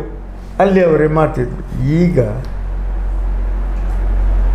50,000 ರೂಪಾಯಿ ಕಾವಂದರೆ ಕೊಡ್ತಾರೆ. ಅದಕ್ಕಿಂತ ಜಾಸ್ತಿ ಖರ್ಚು ಮಾಡಬೇಡಿ. ಮೊದಲು ಆಡಂಬರವೇ ಅಂತೇಳಿದರೆ ಎಷ್ಟು ಜನ ಹವ ಬಿಟ್ಟರೆ ಇವ ಬಿಟ್ಟ ಬಿಡಿಸುವ ಅಂತ ಅಷ್ಟು ಇದಿತ್ತು. ಲಕ್ಷದವರೆಗೂ ಖರ್ಚಾಗ್ತಿತ್ತು ಒಂದು ಮಧ್ಯವರ್ಜನ ಶಿಬಿರ. ಸಮಾರಂಭ ಅಂತ ಹೇಳಿದರೆ ಆವಾಗ MLA ಬರೋದು, ಮಂತ್ರಿಗಳು ಬರೋದು, ಅಧಿಕಾರಿ ಬರೋದು, ಬ್ಯಾಂಡು, ಡೋಲು, ಅದು ಇದು ಎಲ್ಲ ಇತ್ತು. ಅವರವರೇ, ಊರಿನವರೇ. ಇದು ಕಾವಂದರು ಪರಿಗಣಿಸಿ ಯಾರಿಗಾದರೂ ಹೊರೆ ಅಲ್ಲ, ಅಷ್ಟು ಖರ್ಚು ಮಾಡಬೇಡಿ. ನನ್ನ ವೈಯಕ್ತಿಕವು ಅದೇ ಇತ್ತು. ಖರ್ಚು ಮಾಡಿ ಒಬ್ಬರನ್ನು ಕೆಟ್ಟ ದುರಭ್ಯಾಸವನ್ನು ಹೋಗಲಾಡಿಸಿದ್ದು ಎಷ್ಟು ಶಾಶ್ವತವ? ಪೂಜ್ಯ ಕಾವಂದರೆ 50,000 ರೂಪಾಯಿ ಪ್ರತಿ ಮಧ್ಯವರ್ಜನ ಶಿಬಿರಕ್ಕೆ ಅಲ್ಲಿಂದಲೇ ಕೊಡ್ತಾರೆ. ಅದರ ಒಳಗೆ ನಡೆಯುವಂಥ ಒಂದು ವ್ಯವಸ್ಥೆ ಈಗ ಮಾಡ್ತಾ ಇದ್ದೇವೆ ಹೊರತು ಅದರಲ್ಲಿ ಒಂದು 10,000 15,000 ಉಳಿಕೆಯು ಮಾಡುವಂಥ ಕಮಿಟಿ, ಮಧ್ಯವರ್ಜನ ಕಮಿಟಿ ಅಂತ ಅಲ್ಲಲ್ಲಿ ಯಾರು ಮಾಡಿದ್ರ ಅವರಿಗೆ ಒಂದು 10,000 15,000 ಉಳಿತಾಯ ಆಗ್ತದೆ. ಅದನ್ನು ಜಾಯಿಂಟ್ ಅಕೌಂಟ್ನಲ್ಲಿ ಅವರು ಇಡ್ತಾರೆ, ಅಥವಾ ಭಜನಾ ಮಂದಿರಕ್ಕೋ ಅದಕ್ಕೋ ಇದಕ್ಕೋ ಸಹಾಯವನ್ನು ಕೊಡತಕ್ಕಂಥ ಒಂದು ವ್ಯವಸ್ಥೆ ಮಾಡ್ತಾಯಿದ್ದಾರೆ. ಓಕೆ ಸರ್, ಇವಾಗ ಒಮ್ಮೆ ಕುಡಿತ ಬಿಡ್ತಾರೆ, ವಾಪಸ್ ಕುಡಿತದ ಚಟಕ್ಕೆ ಬಲಿಯಾಗ್ತಾರೆ, ಅಂಥವ್ರಿಗೊಂದು ಸಂದೇಶ ಕೊಡೋದು ಅಂತ ಹೇಳಿದರೆ ಏನು ಹೇಳ್ತೀರಾ ಅಂತ? ಸಂದೇಶ ನಮ್ಮ ಸ್ವಂತ ನನ್ನ ಮತ್ತು ನನ್ನ ಕೆಲವು ಜನರ ಒಪಿನಿಯನ್, ಕಾವಂದ್ರದ್ದಲ್ಲ, ತುಡ್ದೇ ಸಾಯಿಲಿ ಅಂತ. ಈಗ ಯಾರು ಒಂದು ಸಲ ಮಧ್ಯವರ್ಜನ ಶಿಬಿರ 2 ಸಲ ಸೇರಿಸಿದ್ದುಂಟು. ಮತ್ತು ಅವರ ಮನೆಯವರು ಮಹಿಳೆಯರು ಸೇರಿಸಲಿಕ್ಕೆ ಹೋದರೆ ಕುಡ್ದೆ ಬೇಡ ಅಂತ ಬಿಟ್ಟದ್ದು ಕೂಡ ಉಂಟು. ಆದ್ದರಿಂದ ಈಗ 2ನೇ ಸಲ ನಾವು ಸೇರಿಸುವುದಿಲ್ಲ ಮಧ್ಯವರ್ಜನ ಶಿಬಿರಕ್ಕೆ. 2ನೇ ಸಲ ನಾವು ಟ್ರೀಟ್ಮೆಂಟ್ ಕೊಟ್ಟ ನಂತರ ಸೇರಿಸುವುದಿಲ್ಲ. ಅವರು ಮತ್ತೆ ಪುನಃ ಕಾವಂದರಲ್ಲಿ ಇನ್ಫ್ಲುಯೆನ್ಸ್ಗೆ ಹೋಗ್ತಾರೆ. ನನ್ನ ಗಂಡ ಒಮ್ಮೆ ಸೇರಿಸಿ, ಇನ್ನು ಮುಂದೆ ಕುಡಿಯೋದಾಗೆ ನಾವು ಮಾಡ್ತೇವೆ, ಒಮ್ಮೆ ಸೇರಿಸಿ ಅಂತ ಹೇಳ್ತಾರೆ. ಆವಾಗ ಕಾವಂದರು ನಮ್ಮಲ್ಲಿ ಅಥವಾ ನಮ್ಮ ಅಧಿಕಾರಿಗಳಲ್ಲಿ ಹೇಳಿದಾಗ ಸೇರಿಸದೇ ಉಪಾಯ ಇಲ್ಲ, ಸೇರಿಸ್ತಾರೆ. ಹಾಗೆ ಕೆಲವರು ಅದರಲ್ಲಿ ನಾವು ತುಂಬ ಅನುಭವವನ್ನು ಪಡೆದಿದ್ದೇವೆ. ಕೆಲವು ಮಹಾಬುದ್ಧಿವಂತರು ಎಲ್ಲ ಇದ್ದಾರೆ, ಎಲ್ಲಿಯೂ ಸಲ್ಲದವ ಅಂತೇಳಿದರೆ ಎಲ್ಲ ಆಸ್ಪತ್ರೆಯಲ್ಲಿ ಸಲ್ಲದವ, ಲಿವರ್ ಫೇಲು, ಕಿಡ್ನಿ ಫೇಲು, ಇನ್ನಿತರ ಅದನ್ನು ತೆಗೆದು ನಮಗೆ ಕೊಡುವುದು. ಇವಾಗ ಕುಡಿತಾ ಬಿಟ್ಟು ಹೀಗೆ ಆಗಿದೆ. ಹೌದು, ಕುಡಿತಾ ಇದ್ದದ್ದು ಹೌದೇ. ಆದರೆ ನಮ್ಮಲ್ಲಿ ವೈದ್ಯರಿದ್ದಾರೆ, ಮೋಹನ್ ದಾಸ್ ಗೌಡ್ರು ಅಂತ, ಕೊಕ್ಕಡ ಮೋಹನ್ ದಾಸ್ ಗೌಡ್ರು. ನಾವು ಅವರನ್ನು ಕರೆದು ಇಲ್ಲಿ ಟ್ರೀಟ್ಮೆಂಟ್ ಕೊಡುವಂಥದ್ದು ಉಂಟು. ಮತ್ತು ಸ್ಥಳೀಯ ಡಾಕ್ಟ್ರು, ಸರ್ಕಾರಿ ಡಾಕ್ಟ್ರುಗಳನ್ನು ಕರೀತೇವೆ. ಇದು ಆಗುವಂಥದ್ದಲ್ಲ ಅಂಥೇಳಿ ಪುನಃ ನಾವು ಬೆಲ್ನೌಕಿಗೋ ಸಂಬಂಧಪಟ್ಟಲ್ಲಿಗೆ ಕಳೀತೇವೆ. ನಾವು ಮುಟ್ಟುವುದಿಲ್ಲ, ಅವನನ್ನು ಕುಡಿತಾ ಬಿಡಿಸುವ ಗೋಜಿಗೆ ಹೋಗುವುದಿಲ್ಲ. ಸರ್, ಹಾಗೇನೆ ನೀವು ಸಂಘಟನೆಗಾಗಿ ದುಡ್ದವರು, ಸಮಾಜಕ್ಕಾಗಿ ದುಡ್ದವರು, ಜೊತೆಗೆ ನಿಮ್ಮ ಸಮುದಾಯಕ್ಕಾಗಿ ಕೂಡ ನೀವು ದುಡ್ದವರು. ಬ್ರಹ್ಮಶ್ರೀ ನಾರಾಯಣ ಗುರು ಸಂಘವನ್ನ ಕಟ್ಟುತ್ತೀರಾ, ಆ ಮೂಲಕ ಅಲ್ಲಿ ಸ್ವಲ್ಪ ಅಭಿವೃದ್ಧಿಗಳನ್ನ ಮಾಡ್ತೀರಾ, ತನ್ನ ಸಮುದಾಯದ ಅಭಿವೃದ್ಧಿಯನ್ನ ಮಾಡ್ತಾರಾ. ಆ ಒಂದು ಜರ್ನಿಯ ಬಗ್ಗೆ ಮಾತಾಡೋದಾದ್ರೆ ಆ ನಮೂನೆ ಅಂತ ಹೇಳಿದರೆ, ಮೊದಲು ನಮ್ಮ ಬೆಳ್ತಂಗಡಿ ನಾರಾಯಣ ಗುರು ಸಂಘ ಅಂತ ಇಲ್ಲಿ ಸ್ಥಾಪನೆ ಆಯಿತು. ಪಿರ್ಮಣ ಪೂಜಾರರು ಸುರುವಿಗೆ ಅಧ್ಯಕ್ಷರಾದರು. ಆ ನಂತರ ಒಬ್ಬರು ಭಾಸ್ಕರ್ ಅಂತ ಆದರು. ತದನಂತರ ನಾನಾದೆ. ಈ ಬಿಲ್ಡಿಂಗನ್ನು ಮೊದಲೇ ಬಂಗೇರು ಅಡಿಪಾಯವನ್ನು ಜಾಗವನ್ನು ಪರ್ಚೇಸ್ ಮಾಡಿದ್ದರು. ಹೀಗೆ ಬಿಟ್ಟರೆ ಸರಿ ಅಲ್ಲ ಅಂತೇಳಿ ಮತ್ತೆ ಕಟ್ಟಲಿಕ್ಕೆ ನಾವು ಶುರು ಮಾಡಿದೆವು. ಅದಕ್ಕೂ ಬ್ಯಾಂಕ್ ಸಾಲ ಇತ್ತು ತುಂಬ ಮೊದಲೇ. ಅದನ್ನು ಪೂರ್ತಿ ಮಾಡಿದರೆ ವಿಜಯ ಬ್ಯಾಂಕಿನವರು ಹೇಳಿದರು, ಸಾಲ ನಾನು ನಮ್ಮ ಬ್ಯಾಂಕ್ ಕೊಡ್ತದೆ ಅಂತ. 3 ಲಕ್ಷವೋ ಏನೋ ಅದಕ್ಕೆ ಮೊದಲೇ ಸಾಲ ಇತ್ತು. ಹಾಗೆ ನಾನು ಹಾಗೆ ಹೇಳಿದ ಹಾಗೆ ಸಾಲ ಬೇಕಿತ್ತು ನನಗೆ. ಕೂತ್ಕೊಂಡು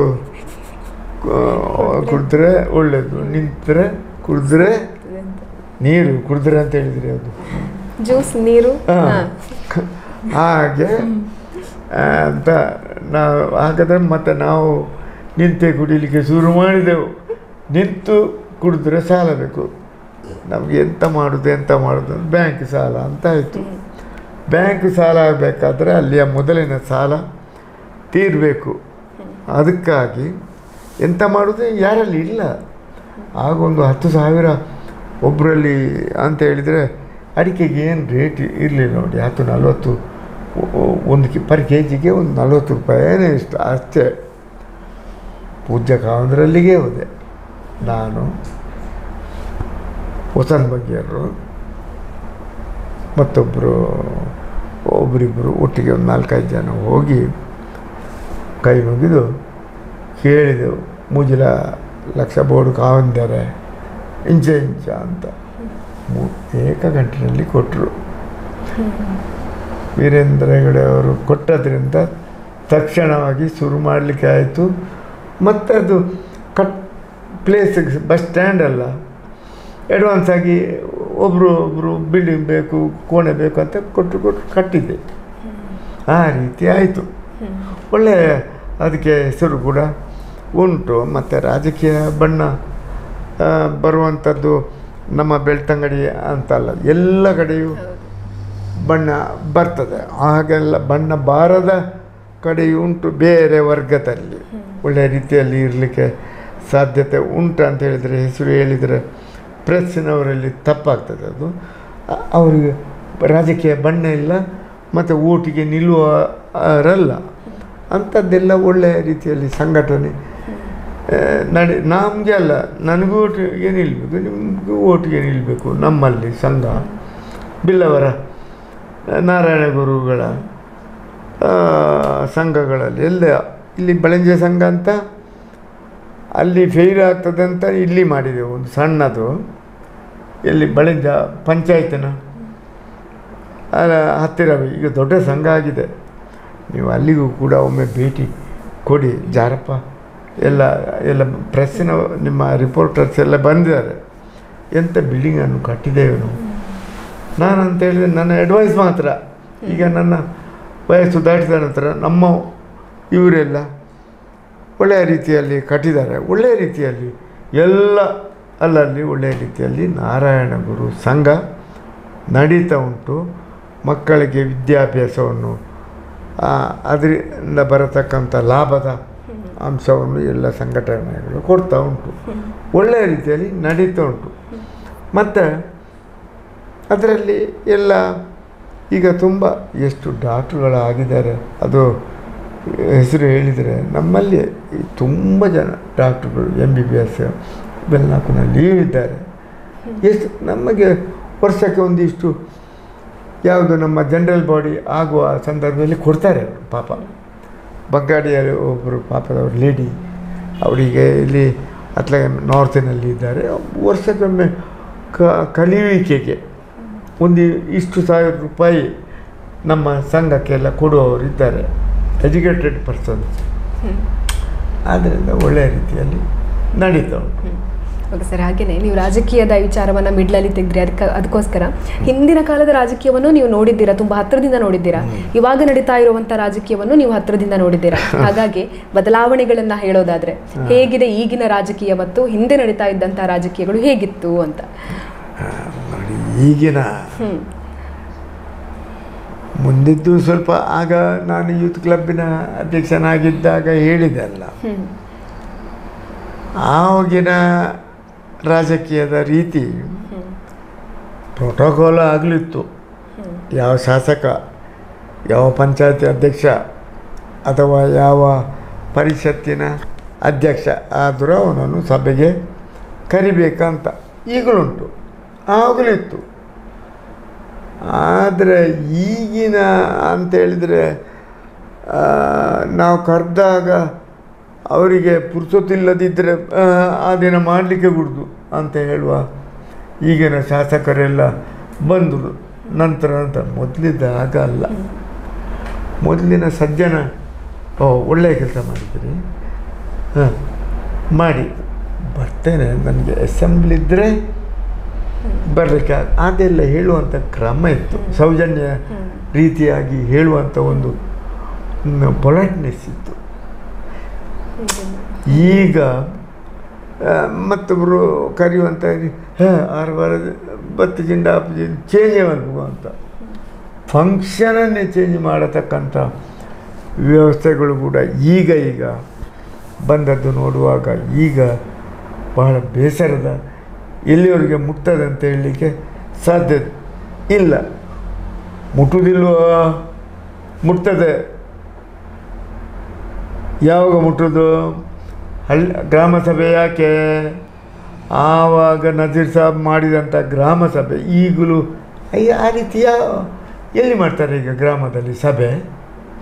ಆ ರೀತಿಯಲ್ಲಿ ಗ್ರಾಮಾಂತರ ಸಭೆ ಮಾಡಬೇಕಂತ ಸ್ಥಳೀಯರು ಬೊಬ್ಬೆ ಹೊಡ್ತಾರೆ. ಮೊದಲಿನ ರಾಜಕೀಯದಾಗೆ ಬರ್ತಾರೆ ಇವರು, ಅವರವರು ಕೂಡ ಎಲ್ಲರೂ MLAಗಳೇ ಆಗುವಂಥ ರೀತಿ ಬರ್ತದೆ.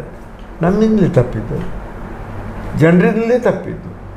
ಈಗಿನ MLA ಅವರೆಲ್ಲ ತಪ್ಪಿದ್ದಂತ ಹೇಳಲಿಕ್ಕೆ ಆಗೋದಿಲ್ಲ. ಮೊದಲಿನ ಸಜ್ಜನ ಸಿಟ್ಟು ಬಂದರೂ ಕಾನೂನು ಪ್ರಕಾರ ಬೈತಾರೆ. ಈಗಿನ MLAಗಳು ಕಾನೂನು ಪ್ರಕಾರ ಅಲ್ಲ, ಕಾನೂನಿನ ಹೊರಗೆ ಸ್ವಲ್ಪ ಅವ್ಯಾಚ ಶಬ್ದದಿಂದ ಬೈಯುವಂಥದ್ದು, ಅದು ಇದು ಈಗ ಶುರು ಮಾಡಿದ್ದಾರೆ.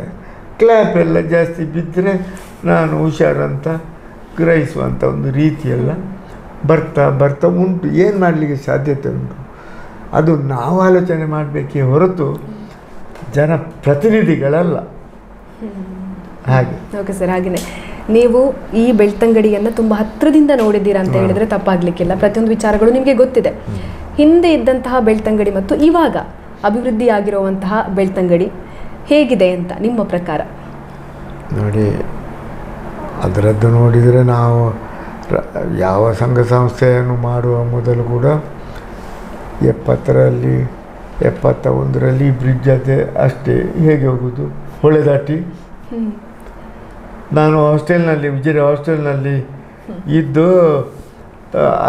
ಹೈಸ್ಕೂಲಿಗೆ ಓದ್ದು. ಈಗ ಇಲ್ಲಿಂದ ಹೋಗ್ಬೋದಲ್ಲ. ಎಷ್ಟು ಬಸ್ಸುಗಳು ಈಗಿನ ಮಕ್ಕಳಿಗೆ, ಎಷ್ಟು ಬಸ್ಸುಗಳು. ಈಗ ನನ್ನ ಮಕ್ಕಳೇ ಇಲ್ಲಿಂದ ಹೋದ್ದು, ಯಾವ ಹಾಸ್ಟೆಲ್ಗೂ ಸೇರಿಲ್ಲ. ಬಸ್ಸಿನಲ್ಲಿ ಹೋಗೋದು ಕಲಿತರು, ಬಸ್ಸಿನಲ್ಲಿ ಹೋಗೋದು ಡಿಗ್ರಿಗೂ. ಆವಾಗ ಎಲ್ಲಿ ಹಾಸ್ಟೆಲ್ಗೆ ಸೇರಬೇಕು? ಅಡಿಕೆ ಇರಲಿಲ್ಲ ಆವಾಗ. ಅಕ್ಕಿ, ನನ್ನ ತಂದೆಯವರು ಅಕ್ಕಿ ಮಾರಿ, ಅಕ್ಕಿಗೆ ಎಷ್ಟು ರೇಟ್ ಇತ್ತು. ಮಕ್ಕಳಿಗೆ ಒಂದು ವಿದ್ಯಾಭ್ಯಾಸ ಕೊಡುವುದಂತ ಹೇಳಿದರೆ ಸಣ್ಣ ಕೆಲಸವ? ಅಷ್ಟು ಒಳ್ಳೆಯ ರೀತಿಯಲ್ಲಿ ನಡೀತಾ ಉಂಟು. ಮತ್ತು ಆದರೆ ನಡೆಯುವಂಥ ದರ್ಬಾರು ಉಂಟಲ್ಲ, ಉಜಿರೆಯಿಂದ ಶನಿವಾರ ಶಾಲೆ ಬಿಟ್ಟು ಶನಿವಾರ ಆದಿತ್ಯವಾರ ರಜೆ ಅಲ್ಲ, ನಡೀತಾ ಬರ್ತಿದ್ದೆವು ಮನೆಗೆ. ನೋಡೋ ಈಗಿನ ಮಕ್ಕಳು ನೋಡಿ, ಅಲ್ಲಿ ಕಾರ್ಪೆ ನಡ್ಕಕ್ಕೆ ಒಮ್ಮೆ ಹೋಗಿ ಸಾಮಾನು ತರಲಿಕ್ಕೆ ಆಗೋದಿಲ್ಲ. ನನ್ನ ಮೊಮ್ಮಗನಿಗೂ ಅವನಿಗೂ ನೋಡಿ ಗಾಡಿಯೇ ಬೇಕು ಇಲ್ಲಿಗೆ. ಆ ರೀತಿಯಾಗಿದೆ ಈಗಿನ ವಾತಾವರಣ. ನಾವು ಎಲ್ಲಿಗೆ ಹೋಗ್ತಿದ್ದೆವು? ನಡ್ಕೊಂಡು ಶನಿವಾರ ಬರ್ತಿದ್ದೆವು. ಅದು ಕೂಡ ನಡ್ಕೊಂಡು ಬರುವುದು ಬಿಟ್ಟು ಒಮ್ಮೆ ಗಡಾಯಿಗೆ ಅಲ್ಲಿಗೆ ಹೋಗುವಂಥ ಪರಿಸ್ಥಿತಿ ಬಂದು ಆ ರೀತಿಯ ಒಂದು ಬೇರೆ ಇತ್ತದು. ಮತ್ತು ಅದು ಬೆಳವಣಿಗೆ ಬೆಳೆದು ನಮ್ಮ ಪೇಟೆ, ಆ ಪೇಟೆಯ ಸ್ಥಿತಿ ನೋಡಿದರೆ ಅಕ್ಕಿ ಮಾರಾಟಕ್ಕೆ ನಾವು ಎಲ್ಲಿಗೆ ಹೋಗಬೇಕು? ಬೆಳ್ತಂಗಡಿ ಸಂತೆಗೆ. ತೆಂಗಿನಕಾಯಿ ಮಾರಾಟಕ್ಕೆ ಎಲ್ಲಿಗೆ ಹೋಗಬೇಕು? ಬೆಳ್ತಂಗಡಿಗೆ. ಅಡಿಕೆ ಮಾರಾಟ ಮಾಡಲಿಕ್ಕೂ ಬೆಳ್ತಂಗಡಿಗೆ. ಸಾಮಾನು ತರೋದು ಕೂಡ ಬೆಳ್ತಂಗಡಿಯಿಂದ. ಈಗ ಅಲ್ಲಲ್ಲಿ ಎಲ್ಲ ಸೌಲಭ್ಯ ಉಂಟು. ಬೆಳ್ತಂಗಡಿಯಷ್ಟೇ ಚೀಪಿಗೆ, ಅಷ್ಟೇ ಇದಕ್ಕೆ ಇಲ್ಲಿಯೂ ಕೂಡ ಸಾಮಾನು ಸಿಗ್ತದೆ.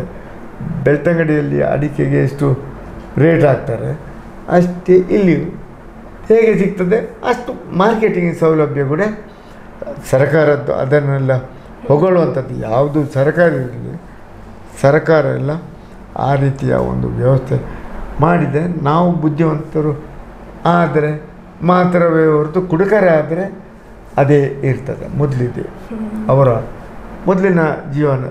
ಒಳ್ಳೆಯವರಾದರೆ ಒಳ್ಳೆಯ ರೀತಿಯಲ್ಲಿ ನಡೆಯುವಂಥ ನಮ್ಮ ಬೆಳ್ತಂಗಡಿ ತಾಲೂಕು ಡೆವಲಪ್ ಆಗಿದೆ. ಬೆಳ್ತಂಗಡಿ ತಾಲೂಕಿನಲ್ಲಿ ನೋಡಿ 3 ಫಿರ್ಕಾ. ಮೊದಲು ಒಂದೇ ಬೆಳ್ತಂಗಡಿ ತಾಲೂಕು, ಆನಂತರ ಬೇಣೂರು ಫಿರ್ಕಾ ಅಂತ ಮಾಡಿದರು. ಅಂತ ಹೇಳಿದರೆ ಅಲ್ಲಿಗೆ ಹೋಗ್ಲಿಕ್ಕೆ ದೂರ ಆಗ್ತದೆ ಎಲ್ರಿಗೂ ಅಂತ ಕೊಕ್ಕಡ ಫಿರ್ಕ ಅಂತ ಮಾಡಿದರು. ಅಲ್ಲಲ್ಲಿಗೆ ನಾಡ ಕಚೇರಿ ಅದು ಇದು ಎಲ್ಲ ಮಾಡಿದ್ದು. ಎಷ್ಟು ಸೌಲಭ್ಯ. ಈಗ ಇದೇ ನನ್ನ ಮಕ್ಕಳಿಗೆ ನಾನು ಹೇಳಿದರೆ ಅದೇನು ದೊಡ್ಡ ವಿಚಾರ ಅಂತ ಹೇಳ್ತಾರೆ. ಆದ್ದರಿಂದ ನಾನು ಕೂಡ ಈಗಿನವರಿಗೆ ಒಳ್ಳೆಯದಂತಲೇ ಹೇಳುವುದೇ ಹೊರತು ಆವಾಗಿನ ಕಷ್ಟದ್ದು ಅಲ್ಲ ರೀತಿ ಹಾಗೆ ಅಂತ ಆಲೋಚನೆ ಮಾಡಿದ್ದಲ್ಲ, ಆ ರೀತಿ ಅದು. ಆದ್ದರಿಂದ ನಮ್ಮ ಬೆಳ್ತಂಗಡಿ ವೇಗದ ಸಿಟಿ ಅದು ಬೆಳ್ತಂಗಡಿ ತಾಲೂಕು ಎಂಟೈರ್ ಪ್ರಗತಿ ಆಗಿದೆ. ಈಗ ಬೈದುಗೊಳ್ಳಿ ಶಾಸಕರು ಪಕ್ಷದವರು ಅದರ ಕೆಟ್ಟದು ಮಾಡಿದ್ದೀರಿ ಅಂತ ಹೇಳುವವರು, ಅವರವರ ಪಕ್ಷದಲ್ಲಿ ಒಳ್ಳೆಯದು ಮಾಡಲಿಲ್ಲ ಅನ್ನುವಂಥದ್ದನ್ನು ಹೇಳುವವರು ಕೂಡ ಇದ್ದರಿಂದ ಸಾಕಷ್ಟು ಡೆವಲಪ್ ಆಗ್ತಾ ಉಂಟು, ಆಗಿದೆ ಕೂಡ ಎಲ್ಲ ಕಡೆಯೂ. ನೋಡಿ, ಆ ರೀತಿ ನೋಡಿದರೆ ನಿಮ್ಮಲ್ಲಿ ಇವು ಹಾಗೆ ನಿಮ್ಮ ಸುಳ್ಯ ಪುತ್ತೂರು ಸಾಕಷ್ಟಾಗಿದೆ. ಮೊದಲೇ ಪುತ್ತೂರು ಅದು ಯಾವಾಗಲೂ ಒಂದು ಡಿಸ್ಟ್ರಿಕ್ಟ್ ಆಗುವಂಥ ಒಂದು ಸ್ಥಿತಿಯಲ್ಲಿ ಇರತಕ್ಕಂಥ ಪೇಟೆ. ಆದರೆ ಅದರ ಬಗ್ಗೆ ನಾನು ಮಾತನಾಡೋದಿಲ್ಲ. ಸುಳ್ಯ ಇರಲಿ, ಕಡಬ ಇರಲಿ, ಬೆಳ್ತಂಗಡಿಗಿಂತ ಆಗಲು ನಿಷ್ಕೃಷ್ಟ ರೀತಿಯೇ ಇತ್ತು. ಕುರುಂಜಿ ಅಲ್ಲದಿದ್ದರೆ ಸುಳ್ಯ ಕೂಡ ಇಲ್ಲವೇ ಇಲ್ಲ ಅಂತ. ಅದಕ್ಕಿಂತ ನಾವು ನಮ್ಮ ಇದರಲ್ಲಿ ಎಲ್ಲ ಬೆಳ್ತಂಗಡಿ ಉತ್ತಮವಾಗಿ ಕೆಲಸ ಮಾಡಿದೆವು. ಮತ್ತು ನಮ್ಮ ಇಲ್ಲಿಗೆ ವಿದ್ಯಾಲಯವು ಕಾಲೇಜು ಉಜಿರೆ ಆಯಿತು, ಇತ್ಲಾಗೆ ಆಳ್ವಾಸ್ ಎಲ್ಲ ಹೋಗ್ತಾರೆ, ಎಲ್ಲ ಕಡೆಯೂ. ಈಗ ಡೆವಲಪಿನ ನಂತರ ಎಂಥದ್ದು ಆಗಬೇಕು ಅಂತ ಹೇಳಲಿಕ್ಕೆ ಸಾಧ್ಯ ಇಲ್ಲ. ಮತ್ತೊಂದು ಹೇಳ್ತಾನೆ, ಡೆವಲಪ್ ಎಲ್ಲ ಇದರಲ್ಲಿ ಆಗಿ ಮರ ಕಡಿಯೋದ್ರಲ್ಲಿ ಡೆವಲಪ್ ಆದವು. ಮರ ಗಿಡ ಕಡಿದು ನಾನು ಅರಣ್ಯ ಪರಿಷತ್ ಅಂತ ಒಂದು ಇತ್ತು, ಕೃಷ್ಣಮೂರ್ತಿ ಅಂತ DF ಅವರವರು. ಕಾನೂನು ಉಂಟು, ಅರಣ್ಯ ಭವನ ಮಂಗಳೂರಿನಲ್ಲಿ ಈಗಲೂ ಉಂಟು. ಆವಾಗ ನನ್ನನ್ನು ಕೃಷ್ಣಮೂರ್ತಿ ಅಂತ ಕಾರ್ಕಳದ DF ಅವರವರು ಅದನ್ನು ಬೋಧನೆ ಮಾಡಲಿಕ್ಕೆ ಬಂದು, ನಾನು ಅದರಲ್ಲಿ ಮೂಡುಬಿದಿರೆದ ವಲಯದ ಅಧ್ಯಕ್ಷನಾದ. ಮೂಡುಬಿದಿರೆ ಅಂತ ಹೇಳಿದರೆ ಬೆಳ್ತಂಗಡಿ ಕೂಡ ಬಂತು. ಅದು ಜಿಲ್ಲೆಯಲ್ಲಿ 4 ವಲಯ. ಮೂಡುಬಿದಿರೆ ವಲಯ ಅಂತ ಹೇಳಿದರೆ ಇದು ಕೂಡ ಬಂತು. ಇದರಲ್ಲಿ ಹೇಳಿದ್ದೇ ಹೊರತು ಕುದುರೆಮುಖ ಎಲ್ಲ ನಾಶವೇ. ಕಾನೂನು ಕೂಡ ಉಂಟು ಅದಕ್ಕೂ. ಈಗಲೂ ನಿಮಗೆ ಕಷ್ಟ ಆದೀತಲ್ಲ, ಪ್ರೆಸ್ಸಿನವರಿಗೂ ಕೂಡ ಕಷ್ಟ ಉಂಟು. ಅದನ್ನೆಲ್ಲ ಎಲ್ರಿಗೂ ಹೇಳಿದರೆ, ನೀವು ಒಳ್ಳೆಯ ರೀತಿಯಲ್ಲಿ ಹೇಳಿದರೆ ನಿಮ್ಮಲ್ಲಿ ಜಗಳಕ್ಕೆ ಬರ್ತಾರೆ. ಮಧ್ಯವರ್ಜನ ಶಿಬಿರಕ್ಕಿಂತಲೂ ಕಠಿಣ ಅದು. ಅದರಲ್ಲಿ ನಾನು ಅಲ್ಲಲ್ಲಿ ಇಲ್ಲಿಯೂ ಸಭೆಯೆಲ್ಲ ಮಾಡ್ತಾಯಿದ್ದೆ. ಅದರಲ್ಲಿ ಒಂದು ಒಳ್ಳೆಯ ಪ್ರಕ್ರಿಯೆ. ನೀವು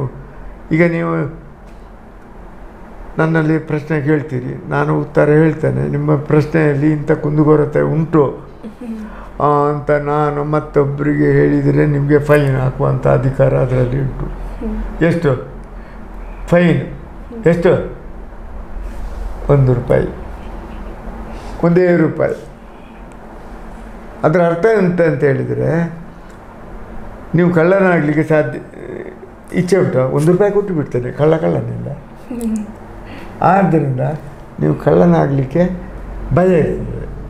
ಹಣ ಲಕ್ಷ ಕೊಟ್ಟರು ಕಳ್ಳನೇ, 1 ರೂಪಾಯಿ ಕೊಟ್ಟರು ಕಳ್ಳನೇ ಅಂತ ನಿಯಮ ಉಂಟು. ಅದು ಪಾಲಿಸುವುದಿಲ್ಲ ಅಂತ. ಒಂದು ಸರ್ಕಾರ ಹೋಗುವಾಗ, ಒಂದು ಸರ್ಕಾರ ಬರುವಾಗ ಎಲ್ಲ ಹೋಗಿಬಿಡ್ತದೆ ಅಂಥ ಒಂದು ಪ್ರಕ್ರಿಯೆ ಕೂಡ ಕಾರ್ಕಳದಲ್ಲಿ ಉಂಟು. ಈಗಲೂ ಒಬ್ಬರು ಒಬ್ಬರು ಇದ್ದಾರೆ, ಹೆಸರಿಗೆ ಮರ್ತಾಯಿತು, ಒಳ್ಳೆಯ ರೀತಿ ಕೆಲಸ ಮಾಡಿ, ನೆಲ್ಲಿಗಾರನವರು. ಕೆಲವು ಕಡೆ ಉಂಟು ಆ ರೀತಿಯ ಡೆವಲಪ್. ಅದರಲ್ಲಿ ಮರ ಕಡಿಯುವುದು ಕೂಡ ಡೆವಲಪ್ ಆಗಿ ಎಂತ ಬರಿದಾಯಿತು. ಒಂದು ಹೇಳ್ತಾರಲ್ಲ, ಕಾಡು ನಾಡು ಬರಿದಾಯ್ತಾ. ಒಂದು ಗಾದೆ ಉಂಟಲ್ಲ, ಕಾಡು ಹೋಗಿ ನಾಡು ಬರಿದಾಯಿತು. ಅದು ಕೂಡ ಸ್ವಲ್ಪ ಹೋಗಿ ಹೇಳಿ ಮತ್ತೆ ಓಕೆ ಸರ್. ಹಾಗೇನೆ ಇಷ್ಟೆಲ್ಲ ನಿಮ್ಮ ಲೈಫ್ ಜರ್ನಿಯಲ್ಲಿ ನಾವು ಮಾತಾಡಲೇಬೇಕಾಗಿರುವಂಥದ್ದು ನಿಮ್ಮ ಧರ್ಮ ಪತ್ನಿಯ ಬಗ್ಗೆ. ಯಾಕಂತ ಹೇಳಿದ್ರೆ ಯಾವಾಗ ನೋಡಿದ್ರೂ ಬ್ಯುಸಿ ಇರ್ತೀರಾ, ಒಂದಲ್ಲ ಒಂದು ಕೆಲಸಗಳು ಇದ್ದೇ ಇರುತ್ತೆ. ಈ ನಡುವೆ ಅವರು ಯಾವ ರೀತಿಯಾಗಿ ನಿಮಗೆ ಸಪೋರ್ಟ್ ಮಾಡ್ತಾ ಇದ್ರು, ಅವರ ಕಡೆಯಿಂದ ಸಿಗ್ತಾ ಇದ್ದಂಥ ಸಪೋರ್ಟ್ ಬಗ್ಗೆ ಮಾತಾಡೋದಾದ್ರೆ? ಅವಳಲ್ಲಿ ನೀವು ನೋಡಿದಿರಲ್ಲ ಸರ್ ಯಾವ ರೀತಿಯಾಗಿತ್ತು ಅವರ ಕಡೆಯಿಂದ ಸಪೋರ್ಟ್ ಅಂತ. ಮನೆಗೆ ಲೇಟಾಗಿ ಬರ್ತಾ ಇದ್ರಿ ಅಷ್ಟೇ ಅಲ್ಲದೆ ಅಂತ ಹೇಳಿದರೆ ನನ್ನ ಮನೆಯವರಿಗೆ, ನನ್ನ ಮನೆ ಆವಾಗ ನನ್ನ ತಮ್ಮ, ನನ್ನ ಪತ್ನಿ, ನನ್ನ ತಮ್ಮನ ಪತ್ನಿ ನಾವೆಲ್ಲ ಒಟ್ಟಿಗೆ ಇದ್ದೆವು. ಏನು ಹಾಗೆ ಹೇಳಿದೆ ಅಲ್ವೋ, ಜನಜಾಗೃತಿಯ ಪೈಪೋಟಿಯಲ್ಲಿ ಗಲಾಟೆ ಎಲ್ಲ ಆಗುವಾಗ ನಾವೆಲ್ಲ ಒಟ್ಟಿಗೆ ಇದ್ದೆವು.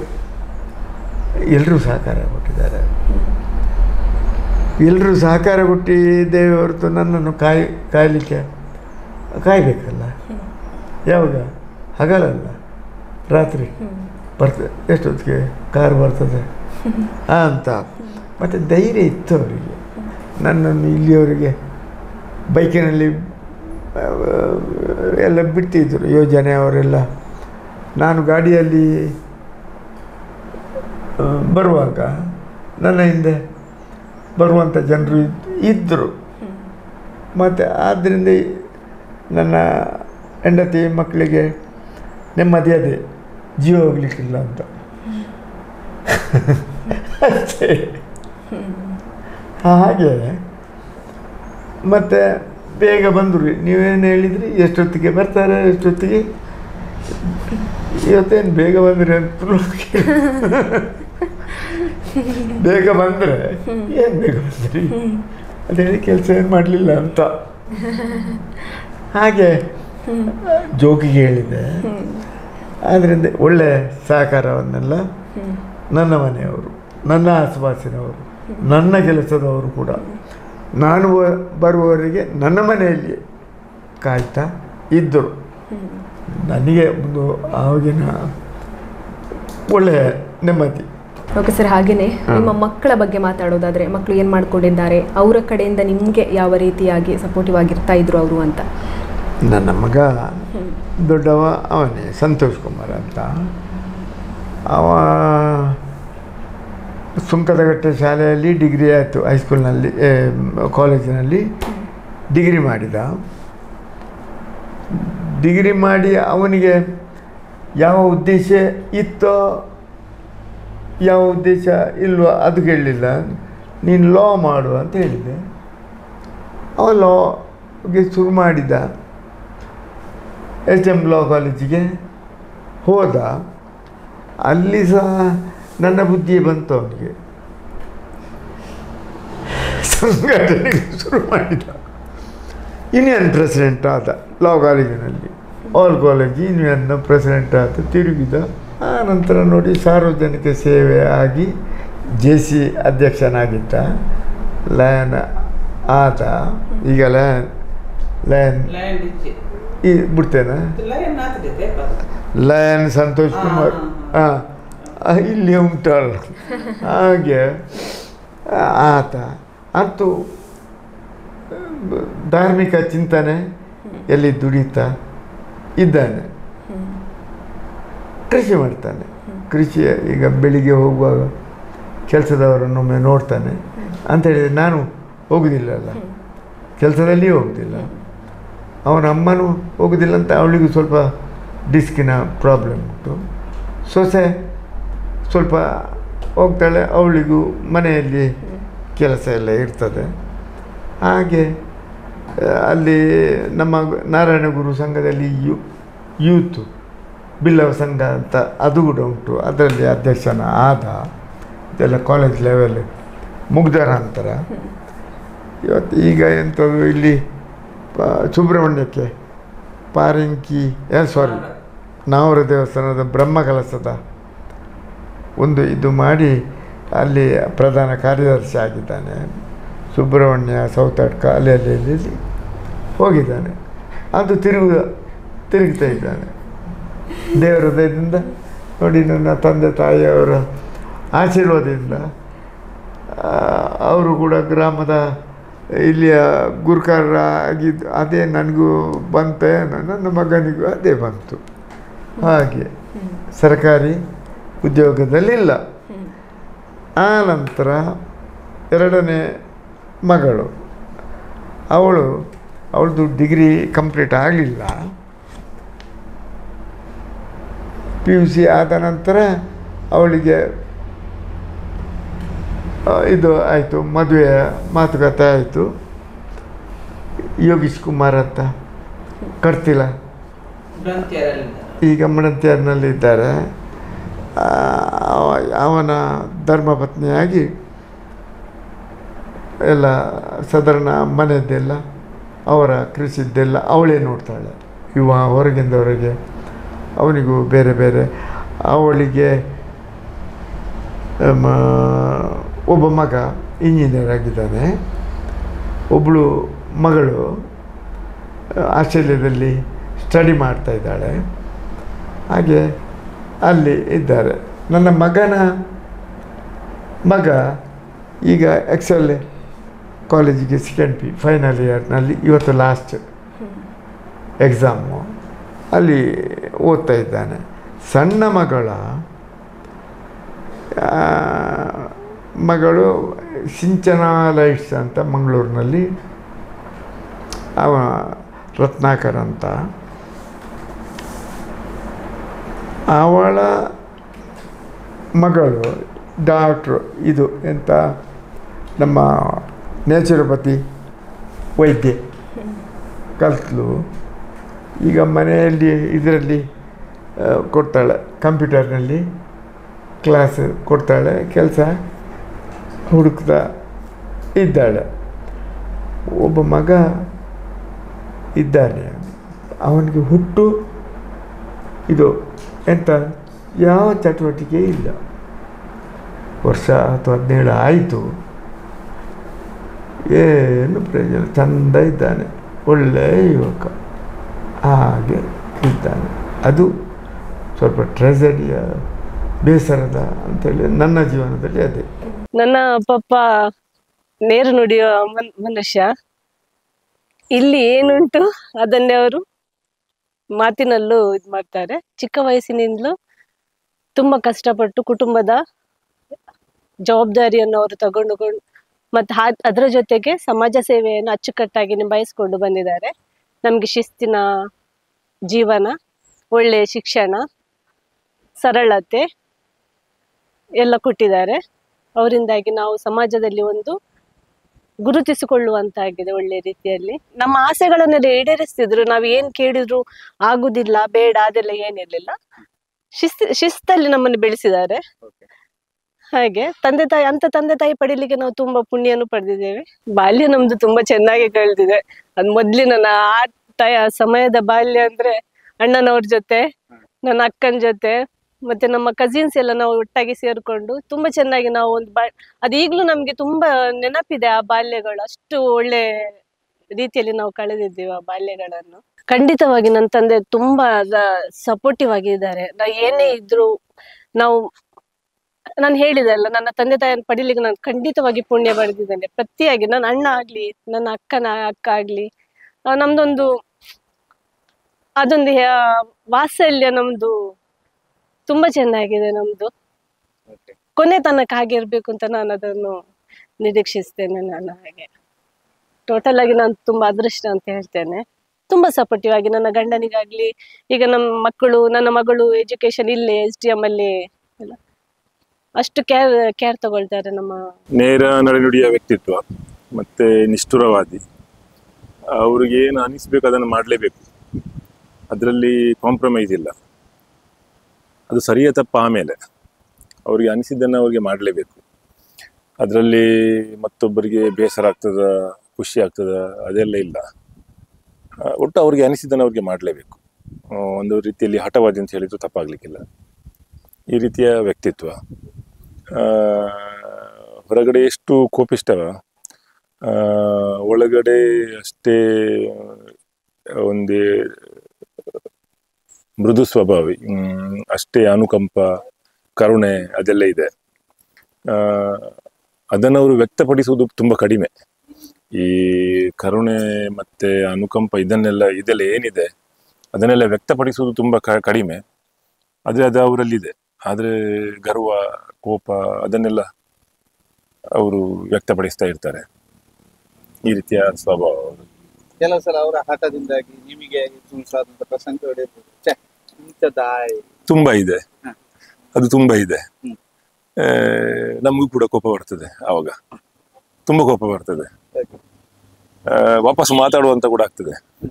ಅಷ್ಟು ಕೋಪ ಬರ್ತದೆ. ಆದ್ರೆ ಸಹಿಸಿಕೊಳ್ಳುದು ಈ ರೀತಿಯ ಸ್ವಭಾವ. ಆವಾಗೆಲ್ಲ ತಂದೆ ತಾಯಿಯ ಜೊತೆ ನಮ್ಗೆ ಕಾಲ ಕಳಿಬೇಕು, ಮತ್ತೆ ತಂದೆ ತಾಯಿಗೆ ಕೂಡ ಮಕ್ಕಳ ಜೊತೆ ಕಾಲ ಕಳಿಬೇಕು, ಅದು ಇಲ್ವ ಏನ? ಈಗ ಮಾತ್ರ ಇರುವಂಥದ್ದು. ಅದು ಒಂದಷ್ಟು ಪುಸ್ತಕಗಳು, ಒಂದಷ್ಟು ಸೈಕಲಾಜಿಕಲಿ ಇರುವಂತಹ ಎಲ್ಲ ತಿಳುವಳಿಕೆಗಳು, ಈಗ ಅದು ಜಾಸ್ತಿ ಇರುವಂಥದ್ದು. ಆವಾಗಿನ ಕಾಲದಲ್ಲಿ ನಮ್ಗೆ ಕೂಡ ತಂದೆ ತಾಯಿಯ ಜೊತೆ ಕಾಲ ಕಳಿಬೇಕು, ಅಥವಾ ತಂದೆ ತಾಯಿಗಳು ಕೂಡ ಮಕ್ಕಳ ಜೊತೆ ಕಾಲ ಕಳಿಬೇಕು ಅಂತದ್ದೇನೆ ಸಹಜವಾದ ಬದುಕು ಆಗಿನ ಕಾಲದಲ್ಲಿ. ಹೇಗೆ ನಾವು ಹೋಗ್ಬೇಕಾ, ಒಟ್ಟು ಹೋಗುವಂಥ ದಾರಿ ಸರಿ ಇರಬೇಕು, ಅಷ್ಟು ಹೊರತು ಕಾಲ ಕಳಿಬೇಕು ತಂದೆ ತಾಯಿಯ ಜೊತೆ ಅಥವಾ ತಂದೆ ತಾಯಿಗಳ ಮಕ್ಕಳ ಜೊತೆ ಕಾಲ ಕಳಿಬೇಕು ಅಂಥದ್ದೇನಿಲ್ಲ. ಅವರು ಒಟ್ಟು ಸಾಮಾಜಿಕ ಕ್ಷೇತ್ರದಲ್ಲಿ ಹೆಚ್ಚು ತೊಡಗಿಸಿಕೊಂಡವರು, ಸಾಮಾಜಿಕ ಕ್ಷೇತ್ರ ಮತ್ತು ರಾಜಕೀಯ ಕ್ಷೇತ್ರದಲ್ಲಿ ಹೆಚ್ಚು ತೊಡಗಿಸಿಕೊಂಡವರು. ಆವಾಗ ಜಿಲ್ಲಾ ಪಂಚಾಯತ್ ಸದಸ್ಯರಾಗಿರುವ ಕೂಡ ಹೆಚ್ಚು ಹೊರಗಡೆ ಇರ್ತಿದ್ರು. ಆದರೆ ಹೊರಗಡೆ ಇರ್ತಿದ್ರು ಅನ್ನುವಂಥ ಭಾವನೆ ನಮ್ಮಲ್ಲೇನು ಇರ್ತಿರ್ಲಿಲ್ಲ. ಅದು ಸಹಜವಾಗಿ ಇರುವಂತಹ ಒಂದು ಬದುಕು ಅಂತ ನಾವು ಅನಿಸಿಕೊಂಡಿದ್ದೆವು. ಹಾಗೇನೆ ಜನಜಾಗೃತಿ ವೇದಿಕೆಯ ಅಧ್ಯಕ್ಷರಾಗಿದ್ದಂಥ ಸಂದರ್ಭದಲ್ಲಿ ಅವರ ಹೋರಾಟ ತುಂಬಾ ಆಕ್ರಮಣಕಾರಿಯಾಗಿತ್ತು. ಇದು ಆಕ್ರಮಣಕಾರಿ ಅಂತ ಹೇಳಿದ್ರೆ, ಇಡೀ ರಾಜ್ಯದಲ್ಲಿ ಬೆಳ್ತಂಗಡಿ ತಾಲೂಕಲ್ಲಿ ಮಾತ್ರ ಪಾನ ನಿಷೇಧ ಮಾಡಬೇಕಾದ್ರೆ ಸರ್ಕಾರವನ್ನು ಒತ್ತಾಯಿಸಿ ಅವರ ಹೋರಾಟ ಅಷ್ಟು ತೀವ್ರವಾಗಿತ್ತು. ವಿಶೇಷವಾಗಿ ಪೂಜ್ಯ ಕಾವಂದರ ಮಾರ್ಗದರ್ಶನ, ಪ್ರೇರಣೆ, ಧರ್ಮಸ್ಥಳದ ಅದು ಬಹಳ ಇತ್ತು. ಅವರ ಒಂದು ಆಶೀರ್ವಾದ ಮತ್ತು ಮಾರ್ಗದರ್ಶನ ಇದ್ದದ್ರಿಂದ ಇವರಿಗೆ ಜನಜಾಗೃತಿಯಲ್ಲಿ ಹೋರಾಟವನ್ನು ತುಂಬ ತೀವ್ರವಾಗಿ ಕೂಡ ಮಾಡಲಿಕ್ಕೆ ಆಯಿತು. ಏನನ್ನು ಸಾಧಿಸಬೇಕಾ ಅದನ್ನು ಮಾಡಲೇಬೇಕನ್ನುವಂಥ ಛಲ ಇತ್ತು, ಅದನ್ನು ಮಾಡಿದ್ರು ಕೂಡ. ಆವಾಗ ಎದುರಿಸಿದ್ದು ಯಾರನ್ನು ಅಂತ ಹೇಳಿದ್ರೆ, ಒಂದು ನಮ್ಮ ಸಮಾಜದವರನ್ನೇ ಮತ್ತು ನಮ್ಮ ಬಂಧುಗಳನ್ನೇ. ಅವರು ನಮ್ಮ ಸಮಾಜ ಅಂತ ಕೂಡ ನೋಡಲಿಲ್ಲ, ನಮ್ಮ ಬಂಧುಗಳಂತ ಕೂಡ ನೋಡಲಿಲ್ಲ. ಆದರೆ ಅವರ ಸಿದ್ಧಾಂತ ತತ್ವ ಏನಿತ್ತು ಅದನ್ನು ಮಾಡಿ ತೀರಿದ್ದಾರೆ ಅವರು. ಅಂತ ಛಲವಾದಿಯವರು. ನಾವು ನಡೆಯುವಂಥ ದಾರಿ ಸ್ಪಷ್ಟವಾಗಿರಬೇಕು, ಒಂದು ನ್ಯಾಯ ಇರಬೇಕು, ಧರ್ಮ ಇರಬೇಕು, ಸತ್ಯ ಇರಬೇಕು, ಮತ್ತೆ ನೇರ ನಡೆನುಡಿಯ ವ್ಯಕ್ತಿತ್ವ ಇರಬೇಕು. ಓಲೈಕೆ ಮಾಡುವಂತಹ ವ್ಯಕ್ತಿತ್ವ ಇರಬಾರ್ದು. ಒಳ್ಳೇದ ಕೆಟ್ಟದ ನಮ್ಮನ್ನು ಒಪ್ಪಿಕೊಳ್ತಾರೋ ಇಲ್ವಾ, ನಮ್ಮ ದಾರಿ ಸರಿಯಾಗಿರ್ಬೇಕು ಅಷ್ಟೇ. ಈ ಒಂದಷ್ಟು ಪ್ರಸಿದ್ಧತೆಗೆ ಬೇಕಾಗಿ ಮೆಚ್ಚಿಕೊಳ್ಳುವಂಥ ವ್ಯಕ್ತಿತ್ವವನ್ನು ರೂಢಿಸಿಕೊಳ್ಳುವುದು ಅದೆಲ್ಲ ಅವ್ರಿಗೂ ಇಷ್ಟ ಇಲ್ಲ, ನಮಗೂ ಕೂಡ ಅದು ಬಂದಿದೆ, ನಮಗೆ ಕೂಡ ಅದು ಇಷ್ಟ ಇಲ್ಲ. ನಮಗೆ ಏನಿದ್ರು ನಾವು ಚೆನ್ನಾಗಿರ್ಬೇಕು, ಇತರರು ಚೆನ್ನಾಗಿರ್ಬೇಕು. ನಾನು ಚೆನ್ನಾಗಿರ್ತೀನಿ, ನನ್ನೊಡನೆ ಕೂಡ ಇತರರು ಚೆನ್ನಾಗಿರ್ಬೇಕು. ನನ್ನೊಡನೆ ಇತರರು ಚೆನ್ನಾಗಿರ್ಬೇಕು ಅಂತೇಳಿ ನಾನು ಅವರನ್ನು ಓಲೈಸುವಂಥದ್ದು ಅದೆಲ್ಲ ನಮ್ಮಲ್ಲಿ ಇಲ್ಲ. ಅದು ಅವರಲ್ಲಿ ಕೂಡ ಇಲ್ಲ, ನಮ್ಮಲ್ಲಿ ಕೂಡ ಅದು ಬರಲಿಲ್ಲ, ನಮಗೆ ಕೂಡ ಯಾರಿಗೂ ಕೂಡ ಬರಲಿಲ್ಲ. ನೀವು ಮದುವೆ ಆದಂತ ಆ ನಂತರ ನಿಮ್ಮ ಹೆಂಡತಿ ಮತ್ತು ನಿಮ್ಮ ಮಗನಿಗೆ ಅಜ್ಜನಾಗಿ, ಹೆಂಡತಿಗೆ ಮಾವನಾಗಿ ಅವರು ಕೊಟ್ಟಂತಹ ಪ್ರೀತಿ ಅದು ಅವರ ಸ್ವಂತ ಮಕ್ಕಳಿಗೆ ಕೊಡುವಂತ ಪ್ರೀತಿಯನ್ನೇ ಅದು ನನ್ನ ಮಗನಿಗೆ ಕೊಟ್ಟಿದ್ದಾರೆ, ನನ್ನ ಪತ್ನಿಗೆ ಕೊಟ್ಟಿದ್ದಾರೆ. ಒಳ್ಳೆ ವ್ಯಕ್ತಿತ್ವ ಅಂತ ಹೇಳಲಿಕ್ಕೆ ಇಷ್ಟಪಡ್ತಾ ಇದ್ದೀನಿ. ಮೊಮ್ಮಗ ಅಂದ್ರೆ ಅವರಿಗೆ ತುಂಬಾನೇ ಇಷ್ಟ. ಎಲ್ಲ ಮೊಮ್ಮಕ್ಕಳು ಅಂದ್ರೆ ತುಂಬಾನೇ ಇಷ್ಟ. ಅದರಲ್ಲಿ ನನ್ನ ಮಗ ಅಂದ್ರೆ ಅವರಿಗೆ ತುಂಬಾನೇ ಇಷ್ಟ. ಅವನು ಏನು ತಪ್ಪು ಮಾಡಿದ್ರು ಬೈಸ್ಕೊಂಡು ಮಾತಾಡ್ತಾರೆ ಅವನ ಬಗ್ಗೆ ಅಷ್ಟೇ.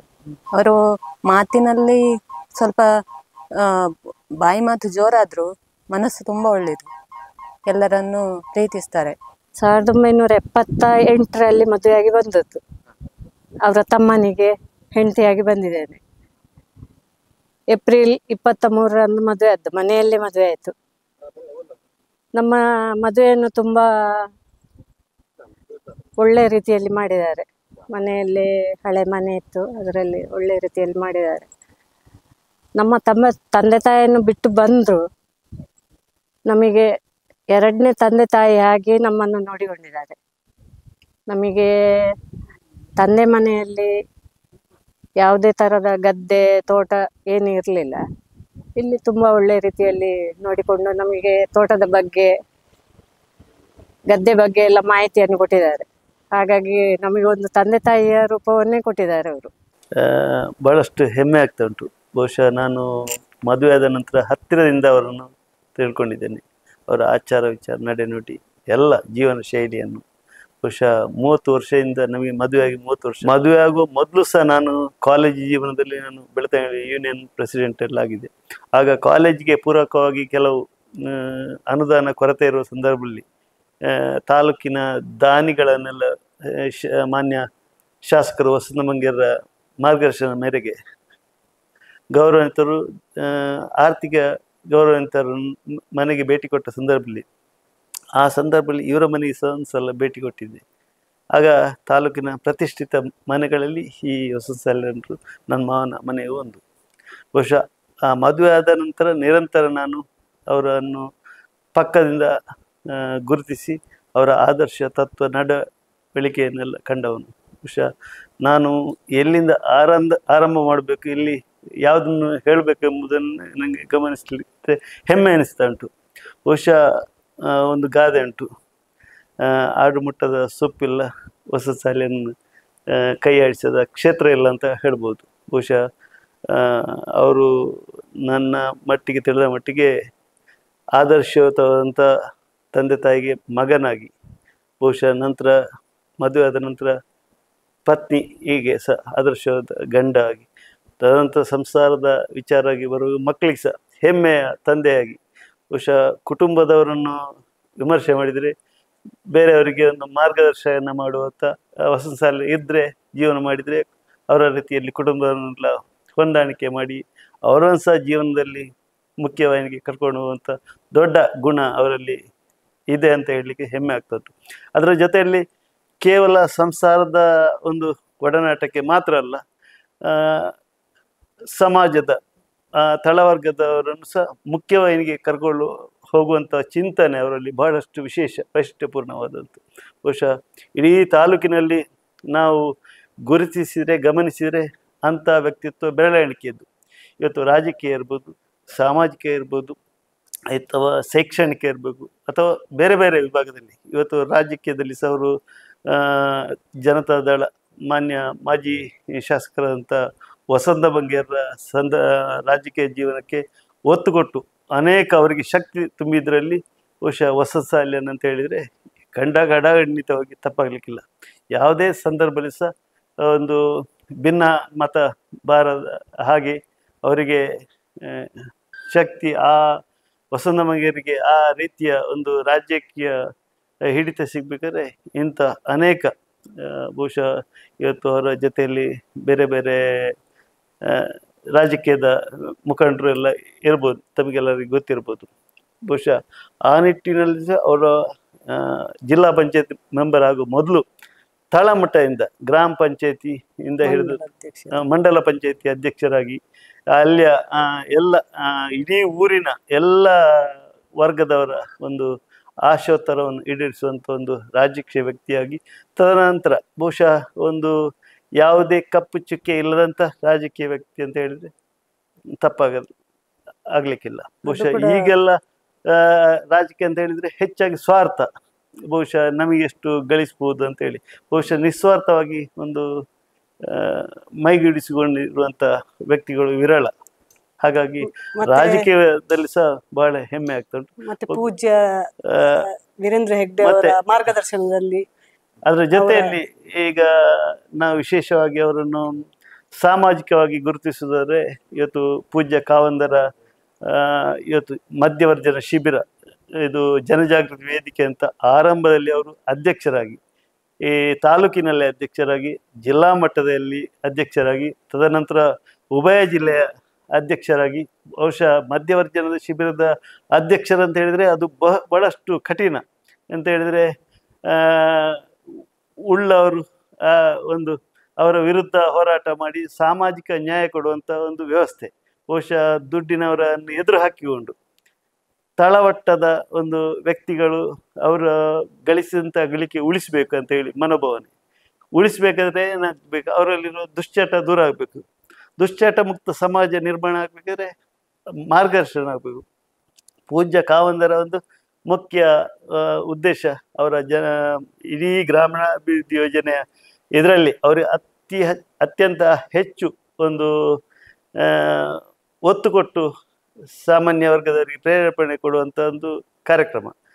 ಅವರಿಗೆ ಪೂಜ್ಯ ಕಾವಂದರಿಗೆ ಪ್ರೇರೇಪಣೆ, ಅವರಿಗೆ ಆ ಒಂದು ಕಾರ್ಯಕ್ರಮಕ್ಕೆ ಇವರು ಬೆನ್ನೆಲುಬಾಗಿ ನಿಂತು ಆ ಕಾರ್ಯಕ್ರಮ ಯಶಸ್ವಿಯಲ್ಲಿ ಬಹಳಷ್ಟು ಶ್ರಮವಹಿಸಿದ್ದಾರೆ. ಜೊತೆಯಲ್ಲಿ ಅನೇಕ ಅವರ ಬಂಧುಗಳನ್ನು ಒಂದು ಎದುರು ಹಾಕಿಕೊಂಡು ಯಾವುದೇ ಕಠಿಣ ಪರಿಸ್ಥಿತಿಯಲ್ಲಿ ಎದೆಗುಂದದೆ ಈ ಕಾರ್ಯಕ್ರಮವನ್ನು ಯಶಸ್ವಿಯಾಗಲಿಕ್ಕೆ ಅವರು ಒಂದು ಶಕ್ತಿಯಾಗಿ ನಿಂತಿದ್ದಾರೆ ಪೂಜ್ಯ ಕಾವಂದರಿಗೆ ಅಂತ ಹೇಳಲಿಕ್ಕೆ ಹೆಮ್ಮೆ ಆಗ್ತದೆ. ಅವರು ಶಾಂತವಾಗಿ ಇದ್ರು, ನಾವೇ ಸ್ವಲ್ಪ ಹೆದರ್ತಾ ಇದ್ವಿ ಹೊರತು ಅವರು ಶಾಂತವಾಗಿ ಇದ್ರು. ಯಾವುದು ಬಂದ್ರು ಅವರಿಗೂ ಅವರ ಎಗೇನ್ಸ್ಟ್ ಇದ್ರು ಕೂಡ ಅವರ ತುಂಬಾ ಶಾಂತವಾಗಿದ್ರು. ಅವ್ರಿಗೆ ಏನಾದ್ರು ಹೇಳ್ಕೊಂಡು ನಮ್ಮ ಮನೆಯಲ್ಲಿ ಏನು ಹೇಳ್ತಾ ಇರ್ಲಿಲ್ಲ ಅವರಿಗೂ. ಅದೇ ನಮ್ಗೆ ಸ್ವಲ್ಪ ಖುಷಿ ತರ್ತಾ ಇದ್ರು. ಇಲ್ಲದ್ರೆ ಅವರು ಕೂಡ ಹೆದರ್ತಾ ಇದ್ರೆ ನಮ್ಗೂ ಕೂಡ ಅದೊಂದು ತುಂಬಾ ಇದಾಗ್ತಿತ್ತಲ್ಲ. ಹಾಗೆ ಆ ವಿಷಯದಲ್ಲಿ ಅವರನ್ನು ಮೆಚ್ಚಲೇಬೇಕು. ಆ ಸಮಯದಲ್ಲಿ ಅವ್ರು ನಡ್ಕೊಂಡ ರೀತಿ ಆಗ್ಲಿ ಯಾವುದೇ.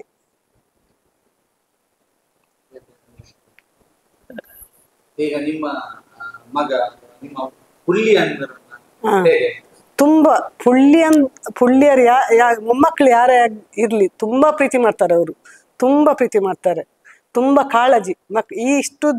ನಾವು ಇಷ್ಟು ದೊಡ್ಡವರಾಗಿದ್ದೇವೆ, ನಮ್ಗೆ ಇಷ್ಟು ಪ್ರಾಯ ಆಗಿದೆ, ನಮ್ಮ ಮಕ್ಕಳು ಇಷ್ಟು ದೊಡ್ಡವರಾಗಿದೆ, ಆದ್ರೂ ನಮ್ಮನ್ನು ಈಗ್ಲೂ ಕೂಡ ಮಕ್ಕಳಂತೆ ನೋಡ್ಕೊಳ್ತಾರೆ ಅವರು. ಇಲ್ಲಿ ಒಂದು ನಮ್ಗೆ ನಾವು ಹೇಳ್ಕೊಳ್ಳೋದಿಲ್ಲ, ಹುಷಾರಿಲ್ಲದಿದ್ರು ಅವರಿಗೆ ಅಲ್ಲಿ ತುಂಬಾ ಕಾಳಜಿ ವಹಿಸ್ತಾರೆ ಅವರು. ಇವತ್ತು ಮುಖ್ಯವಾಗಿ ನಾನು ಮತ್ತೊಂದು ವಿಚಾರವನ್ನು ಉಲ್ಲೇಖ ಮಾಡಲೇಬೇಕಾಗ್ತದೆ. ಬಹುಶಃ ಇವತ್ತು ಬೆಳ್ತಂಗಡಿ ತಾಲೂಕು ಅಂತ ಹೇಳಿದರೆ ಬಿಲ್ಲವ ಸಮಾಜದ ಒಂದು ಪ್ರತಿಷ್ಠಿತ ತಾಲೂಕು ಅಂತ. ಬಿಲ್ಲವ ಸಮಾಜಕ್ಕೆ ಹೆಮ್ಮೆ ಇದು ಗುರುನಾರಾಯಣ ಸೇವಾ ಸಂಘ. ಬಹುಶಃ ಬೆಳ್ತಂಗಡಿಯಲ್ಲಿ ಬಸ್ ಸ್ಟ್ಯಾಂಡ್ನಲ್ಲಿ ಅಷ್ಟು ದೊಡ್ಡ ಮೌಲ್ಯದ ಒಂದು ಕಟ್ಟಡ ರಚನೆ ಆಗಲಿಕ್ಕೆ ಅವರ ಒಂದು ಅಧ್ಯಕ್ಷತೆ ನೆಲೆಯಲ್ಲಿ ಊರಿನ ಎಲ್ಲ ಗೌರವಾನ್ವಿತರನ್ನು ಗಣ್ಯರನ್ನೆಲ್ಲ ಆರ್ಥಿಕ ಕ್ರೋಢೀಕರಣ ಮಾಡಿ ಬಹುಶಃ ಬೆಂಗಳೂರಿನಲ್ಲಿ ಸಹ ಅನೇಕ ದಾನಿಗಳನ್ನು ಭೇಟಿಯಾಗಿ ಅಷ್ಟು ದೊಡ್ಡ ಕೋಟಿಗಟ್ಟಲೆ ಒಂದು ಮೌಲ್ಯದ ಒಂದು ಕಟ್ಟಡ ಕಟ್ಟಲಿಕ್ಕೆ ಅವರು ಮುತುವರ್ಜಿ ವಹಿಸಿದ್ದಾರೆ. ಅದು ಯಶಸ್ವಿಯಾಗಿದೆ. ಬಹುಶಃ ಇವತ್ತು ವಾರ್ಷಿಕವಾಗಿ ಲಕ್ಷಗಟ್ಟಲೆ ಒಂದು ಮೌಲ್ಯದ ಬಾಡಿಗೆ ಸಂಗ್ರಹ ಆಗಿ ಆ ಬಾಡಿಗೆ ಮುಖಾಂತರ ಸಾಮಾನ್ಯ ವರ್ಗದವರ ಬಡವರ ಒಂದು ಆರ್ಥಿಕ ವಿದ್ಯಾಭ್ಯಾಸಕ್ಕೆ ಆರ್ಥಿಕ ಸಂಗ್ರಹಕ್ಕೆ ಮೂಲಕ್ಕೆ ಅದು ಪ್ರೇರೇಪಣೆ ಆಗಿದೆ. ಆ ನಿಟ್ಟಿನಲ್ಲಿ ಅವರ ಪಾತ್ರ ಹೆಚ್ಚಿನದ್ದು ಅಂತ ಹೇಳಲಿಕ್ಕೆ ಸಂತೋಷ ಆಗ್ತಾ ಉಂಟು. ಅದರ ಜೊತೆಯಲ್ಲಿ ಇವತ್ತು ನಾನು ವಿಶೇಷವಾಗಿ ಅವರ ಅಳಿಯನಾಗಿ ನಾನು ಈ ಮಟ್ಟಕ್ಕೆ ಸಾಮಾಜಿಕವಾಗಿ ಬೇರೆ ಬೇರೆ ಕ್ಷೇತ್ರದಲ್ಲಿ, ನಾನು ಸಹ ಧಾರ್ಮಿಕ ಕ್ಷೇತ್ರದಲ್ಲಿ, ಸಾಮಾಜಿಕ ಸಂಘ ಸಂಸ್ಥೆಯಲ್ಲಿ, ಹಲವಾರು ಸಂಘ ಸಂಸ್ಥೆಯಲ್ಲಿ ನನ್ನನ್ನು ನಾನು ತೊಡಗಿಸಿಕೊಳ್ಳುವಂಥ ವ್ಯಕ್ತಿ.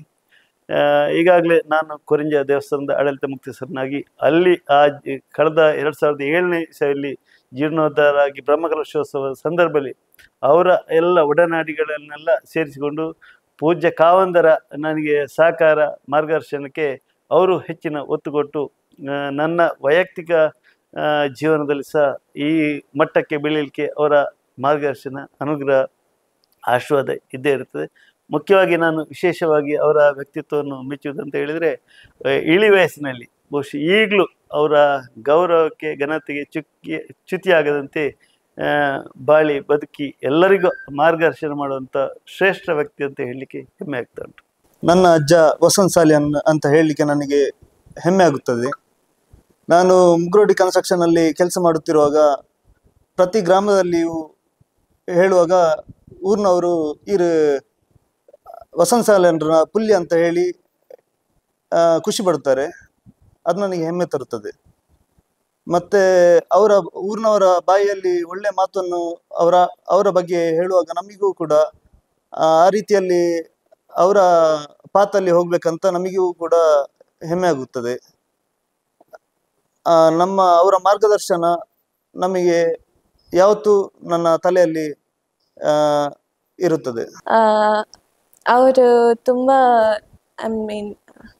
ತಾತ ಆಗಿ ಅವರು ತುಂಬ ನಮಗೆ ಸಪೋರ್ಟಿವ್ ಆಗಿ ನಮ್ಮ ಎಜುಕೇಷನಲ್ಲಿ ಮತ್ತು ಫ್ಯೂಚರ್ ಎಜುಕೇಷನ್ ಆದಮೇಲೆ ಕೆಲಸ ಎಲ್ಲ ಸಿಕ್ಕಿ ಆದಮೇಲೆ ಸಹ ತುಂಬ ಸಪೋರ್ಟಿವ್ ಆಗಿ ನಮ್ಮ ಜೊತೆನೇ ಇದ್ದರು ಅವರು. ಮತ್ತು ಈಗಲೂ ಕೂಡ ಒಳ್ಳೆ ಸಾಧನೆ ಮಾಡಿ ನಮಗೆ ಒಂದು ಗೋಲ್ ಸೆಟ್ ಮಾಡಬೇಕಾದ್ರೆ ಅವರ ಸಪೋರ್ಟ್ ಇದ್ದು ನಾವು ಮುಂದುವರಿದು ಹೋಗ್ತೇವೆ. ನನ್ನ ಎಜುಕೇಷನ್ ಆಗಿದ್ದು STM ಅಲ್ಲಿ. ಸೊ ಅವರು ಅವ್ರು ಅವಾಗ ಬಂದು ನಮ್ಮನ್ನು ಅಂದ್ರೆ ನನ್ನ ನೋಡಿ ಪುಷ್ ಮಾಡ್ತಾ ಇದ್ರು, ಒಳ್ಳೆ ಮಾಡಿ ಓದ್ಲಿಕ್ಕೆ. ಮತ್ತೆ ಮತ್ತೆ ಅದೇ ಎಲ್ಲ ಮಾತಾಡುವಾಗ ಸಹ ಅವ್ರು ತುಂಬಾ ಓಪನ್ ಆಗಿ, ಈಗ ನಂದು ತುಂಬಾ ನಾರ್ತ್ ಫ್ರೆಂಡ್ಸ್, ಅವ್ರ ಹತ್ರ ಸಹ ಒಳ್ಳೇದಾಗಿ ಮಾತಾಡಿ ಮನೆಯಿಂದ ತಿಂಡಿ ತಂದು ಅವರಿಗೆ ಸಹ ಎನ್ಕರೇಜ್ ಮಾಡುವಷ್ಟು ಸಪೋರ್ಟ್ ಮಾಡೋದೆಲ್ಲ ಮಾಡ್ತಾ ಇದ್ರು ಅವರು. ಇಲ್ಲಿ ಅವರ ಬಗ್ಗೆ ಹೇಳಬೇಕಂದ್ರೆ, ಅವರದ್ದ ವ್ಯಕ್ತಿ ನಾನು ಇದುವರೆಗೂ ನೋಡಿಲ್ಲ. ಅವರು ಮಾವನಾಗಿ ಪಡೀಲಿಕ್ಕೆ ನಾವು ಪುಣ್ಯ ಮಾಡಬೇಕು. ಮತ್ತು ನೇರ ನಡೆ, ಇದ್ದದ್ದನ್ನು ಇದ್ದಾಗಿ, ಅದು ಸಂಬಂಧಿಕರಾಗಲಿ ಯಾರೇ ಆಗಲಿ ನಮ್ಮ ಫ್ಯಾಮಿಲಿಯಲ್ಲೇ ಅಂಥ ಮನುಷ್ಯ, ಅಂಥವ್ರನ್ನು ನೋಡೋದು ನಾನು ಫಸ್ಟ್. ಹಾಗೆ ನಮಗೂ ಹಾಗೆ ಅವರ ಇನ್ಸ್ಪಿರೇಷನ್ನಿಂದಾಗಿ ನಾವು ಅದೇ ಸಿದ್ಧಾಂತದಲ್ಲಿ ಮುಂದೆ ಹೋಗ್ತಾ ಇದ್ದೇವೆ. ಹಾಗೆ ಅವರ ಮಗಳು ಹಾಗೆ ಇದ್ದರು. ಹಾಗೆ ಅವರು ಹಾಗೆ ಬರೋದ್ರಲ್ಲಿ ಅವರ ನಮ್ಮ ಅತ್ತೆಯದು ಪಾತ್ರ ಇರ್ಬೋದು, ಅದರಲ್ಲಿ ಏನಿಲ್ಲ. ಹಾಗೆ ಅದು ಎರಡು ಮಾತಿಲ್ಲ ಅದರಲ್ಲಿ. ನಮಸ್ತೆ, ನನ್ನ ಹೆಸರು ಶಿವದ್ಯ, ನಾನು ಅವರ ಮೊಮ್ಮಗ. ನನ್ನ ಮತ್ತು ಅವರ ಒಡನಾಟ ತುಂಬ ಚೆನ್ನಾಗಿದೆ. ನನಗೆ ತುಂಬ ಎಜುಕೇಶನ್ಗೆಲ್ಲ ಸಪೋರ್ಟ್ ಮಾಡಿದ್ದಾರೆ, ಮತ್ತೆ ತುಂಬ ಬೇರೆ ವಿಷಯದಲ್ಲಿ ಎಲ್ಲ ಸಪೋರ್ಟ್ ಮಾಡಿದ್ದಾರೆ. ನಮ್ಮ ಅಪ್ಪ ಅಮ್ಮ ಎಲ್ಲ ನನಗೆ ಬೈದ್ರಿ, ಅವರು ತುಂಬ ಸಪೋರ್ಟ್ ಮಾಡ್ತಾರೆ. ಅಜ್ಜನಿಂದಾಗಿ ನಾನು ಈ ಸಮಾಜದಲ್ಲಿ ಗುರುತಿಸಿಕೊಂಡಿದ್ದೇನೆ, ಅದರಿಂದಾಗಿ ನನಗೆ ಹೆಮ್ಮೆ ಇದೆ. ಸುದ್ದಿಯ ಮತ್ತು ನಿಮ್ಮ ನಡುವಿನ ಒಡನಾಟ ತುಂಬಾ ಆತ್ಮೀಯವಾಗಿರುವಂಥದ್ದು. ಸುದ್ದಿಯ ಪ್ರತಿಯೊಂದು ಹಂತದಲ್ಲಿ ಕೂಡ ನೀವು ಜೊತೆಯಾಗಿದ್ದವರು ಸುದ್ದಿ ಬಿಡುಗಡೆಯದು. ಎಸ್, ಅದರ ಒಂದು ಉದ್ಘಾಟನೆಯಲ್ಲಿಂದ ಭಾಗಿಯಾಗಿ ಇಲ್ಲಿಯವರೆಗೂ ಸುದ್ದಿ ಯಾವ ರೀತಿಯಾಗಿ ಹಂತ ಹಂತವಾಗಿ ಮೇಲೆ ಹೋಗ್ತಾ ಇದೆಯೋ ಪ್ರತಿಯೊಂದು ಹೆಜ್ಜೆಯಲ್ಲೂ ನೀವಿದ್ದವರು.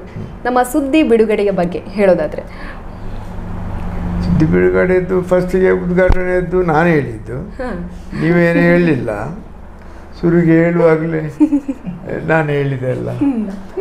ಆವತ್ತು ಉದ್ಘಾಟನೆ ಆದ ನಂತರ ನಾನು ಪಂಚಾಯತಿನಲ್ಲಿ ಇರುವಾಗ, ಪ್ರಧಾನ ಆಗಿರುವಾಗ, ನನ್ನ ಕರ್ತವ್ಯಕ್ಕೆ ಒನ್ ಆಫ್ ದ ಮೆಂಬರ್ ಪಂಚಾಯತಿಗೆ ಕರೆದಿದ್ದೆ ಅಂತ ಹೇಳಿದೆ. ಅದು ಮತ್ತು ಈಗಲೂ ಆ ನಂತರ ಪ್ರಚಾರ ಜಾಸ್ತಿ ಆಯಿತು. ಮತ್ತು ನಾನೀಗ ಜನ ದೊಡ್ಡದು, ಸಣ್ಣ ಜನ ಅಲ್ಲಲ್ಲ, ಪಂಚಾಯತ್ ಮಟ್ಟದಲ್ಲಿ ಇಲ್ಲ ಅಲ್ಲ. ಆದ್ದರಿಂದ ಈಗ ಅಲ್ಲಿ ಹೇಗುಂಟಂತ ಗೊತ್ತಿಲ್ಲ. ನಿಮ್ಮ ಪ್ರತಿನಿಧಿ ಪಂಚಾಯತಿನಲ್ಲಿ ಇದ್ದಾರಾ ಇಲ್ವೋ ಅಂತ ಗೊತ್ತಿಲ್ಲ. ಮತ್ತು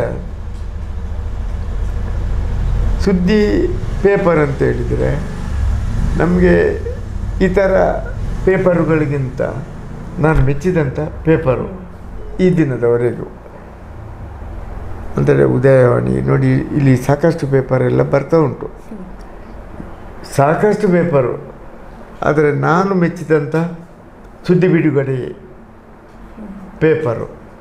ಸುದ್ದಿ ಬತ್ತಿಜ ಅಂತ ನನ್ನ ಕೆಲಸದವರು, ಈಗ ಪ್ರಾಯಶಃ ಎಲ್ಲ ನನ್ನ ಕೆಲಸದವರು ಕೂಡ ಸುದ್ದಿ ಪೇಪರನ್ನು ತಗೊಳ್ಳದಿದ್ದರೂ ಮಧ್ಯಾಹ್ನ ಓದ್ತಾರೆ ಇಲ್ಲಿಂದಲ್ಲ. ಅದು ಅಂದು ಒಳ್ಳೆಯ ಪ್ರಖ್ಯಾತಿಯನ್ನು ಪಡೆದಿದೆ.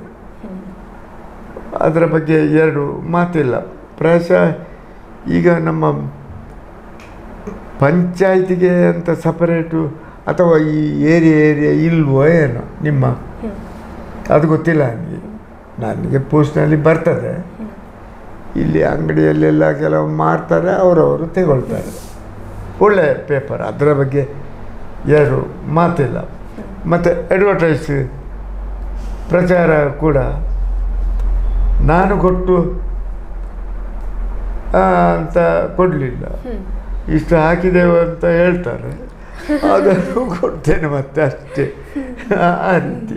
ಸರ್, ಹಾಗೇನೆ ಇಷ್ಟು ಹೊತ್ತು ನಾವು ತುಂಬಾ ವಿಚಾರಗಳನ್ನ ಮಾತನಾಡಿದ್ವಿ ನಿಮ್ಮ ಲೈಫ್ ಜರ್ನಿಯ ಬಗ್ಗೆ. ಇವಾಗ ಕೊನೆಯದಾಗಿ ವೀಕ್ಷಕರಿದ್ದಾರೆ, ಹಾಗೇನೆ ನಿಮ್ಮನ್ನ ಪ್ರೀತಿಸುವಂತ ಒಂದಷ್ಟು ಬಳಗ ಇದೆ, ಸಂಘಟನೆ ಇದೆ, ಸಂಸ್ಥೆಗಳಿದೆ, ಜನರಿಗೆ ಏನು ಹೇಳ್ತೀರಾ ಅಂತ ಕೊನೆಯದಾಗಿ? ಈಗ ನನ್ನನ್ನು ಪ್ರೀತಿಸುವವರು ನಾನು ಪ್ರೀತಿಸಿದವರು.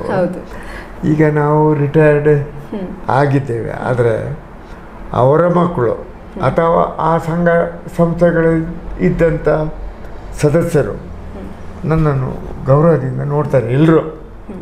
ಎಲ್ಲರೂ ಇರಲಿ, ರೋಟ್ರಿ ಇರಲಿ, JC ಇರಲಿ, ಲಯನ್ ಇರಲಿ, ಈಗ ಎಲ್ಲ. ಈಗ ಮೊನ್ನೆ ರೋಟ್ರಿ ಅವರ ಪದಗ್ರಹಣ ಇತ್ತು, ಅದಕ್ಕೂ ಕರೀತಾರೆ. ಅಲ್ಲಿ ಹೋಗುವಾಗ ಎಲ್ಲ ನನ್ನಷ್ಟು ಪ್ರಾಯದವರು ಯಾರೂ ಇರುವುದಿಲ್ಲ. ಈಗ ನಾನೇ ಯಾವ ಸಂಘ ಸಂಸ್ಥೆಗಳಿಗೆ ಹೋದರೂ ನನ್ನನ್ನು ಕರೆದಾಗ ನನ್ನ ಪ್ರಾಯದವರಂತ ಯಾರು ಹೇಳಿದ್ರೆ ನೀವು ಹೇಳ್ತೀರಾ? ಹಾಗೆ ಯಾರೂ ಹೇಳುವುದಿಲ್ಲ. ಆದರೆ ನಾನು ನೋಡುವಾಗ ನಾನೇ ಹಿರಿಯವ, ನನಗೆ 82 ವರ್ಷ ಆಯಿತು, ನಾನೇ ಎಣಿಸಿಕೊಳ್ಳುವುದು ನಾನು ಹಿರಿಯವ ಅಂತ ನನ್ನ ಹೆಂಡತಿಗೆ ಮಾತ್ರ ಗೊತ್ತೇ ಹೊರತು ಇತರರಿಗೆ ಯಾರಿಗೂ ಗೊತ್ತಿಲ್ಲ. ಆದ್ದರಿಂದ ಕರೀತಾರೆ ಎಲ್ಲರೂ. ಆದ್ದರಿಂದ ಅದೇ ಮೊದಲಿನ ಅವರ ಮಕ್ಕಳು ಕೂಡ, ನನ್ನ ಹಿಂದಿನ ಸಹಪಾಠಿಗಳು ಅವರ ಮಕ್ಕಳು ಕೂಡ ಒಳ್ಳೆಯ ಇತರ ಸಂಘ ಸಂಸ್ಥೆಗಳು ಕೂಡ ಒಡನಾಟದಲ್ಲಿ ಒಳ್ಳೆಯ ರೀತಿಯಲ್ಲಿ ಇದ್ದೇವೆ. ಓಕೆ ಸರ್, ಇಷ್ಟು ಹೊತ್ತು ಮತ್ತು ಒಂದು ವೇಳೆ ನಾವು ಅವರಿಗೂ ನಾನೀಗ ಕೆಲವು ಕಡೆಗೆ ಹೋಗಲಿಕ್ಕೆ ಆಗೋದಿಲ್ಲ, ಮನೆಗೆ ಬರ್ತಾರೆ, ಮನೆಗೆ ಮೀಟಿಂಗು ಮಾಡ್ತಾರೆ.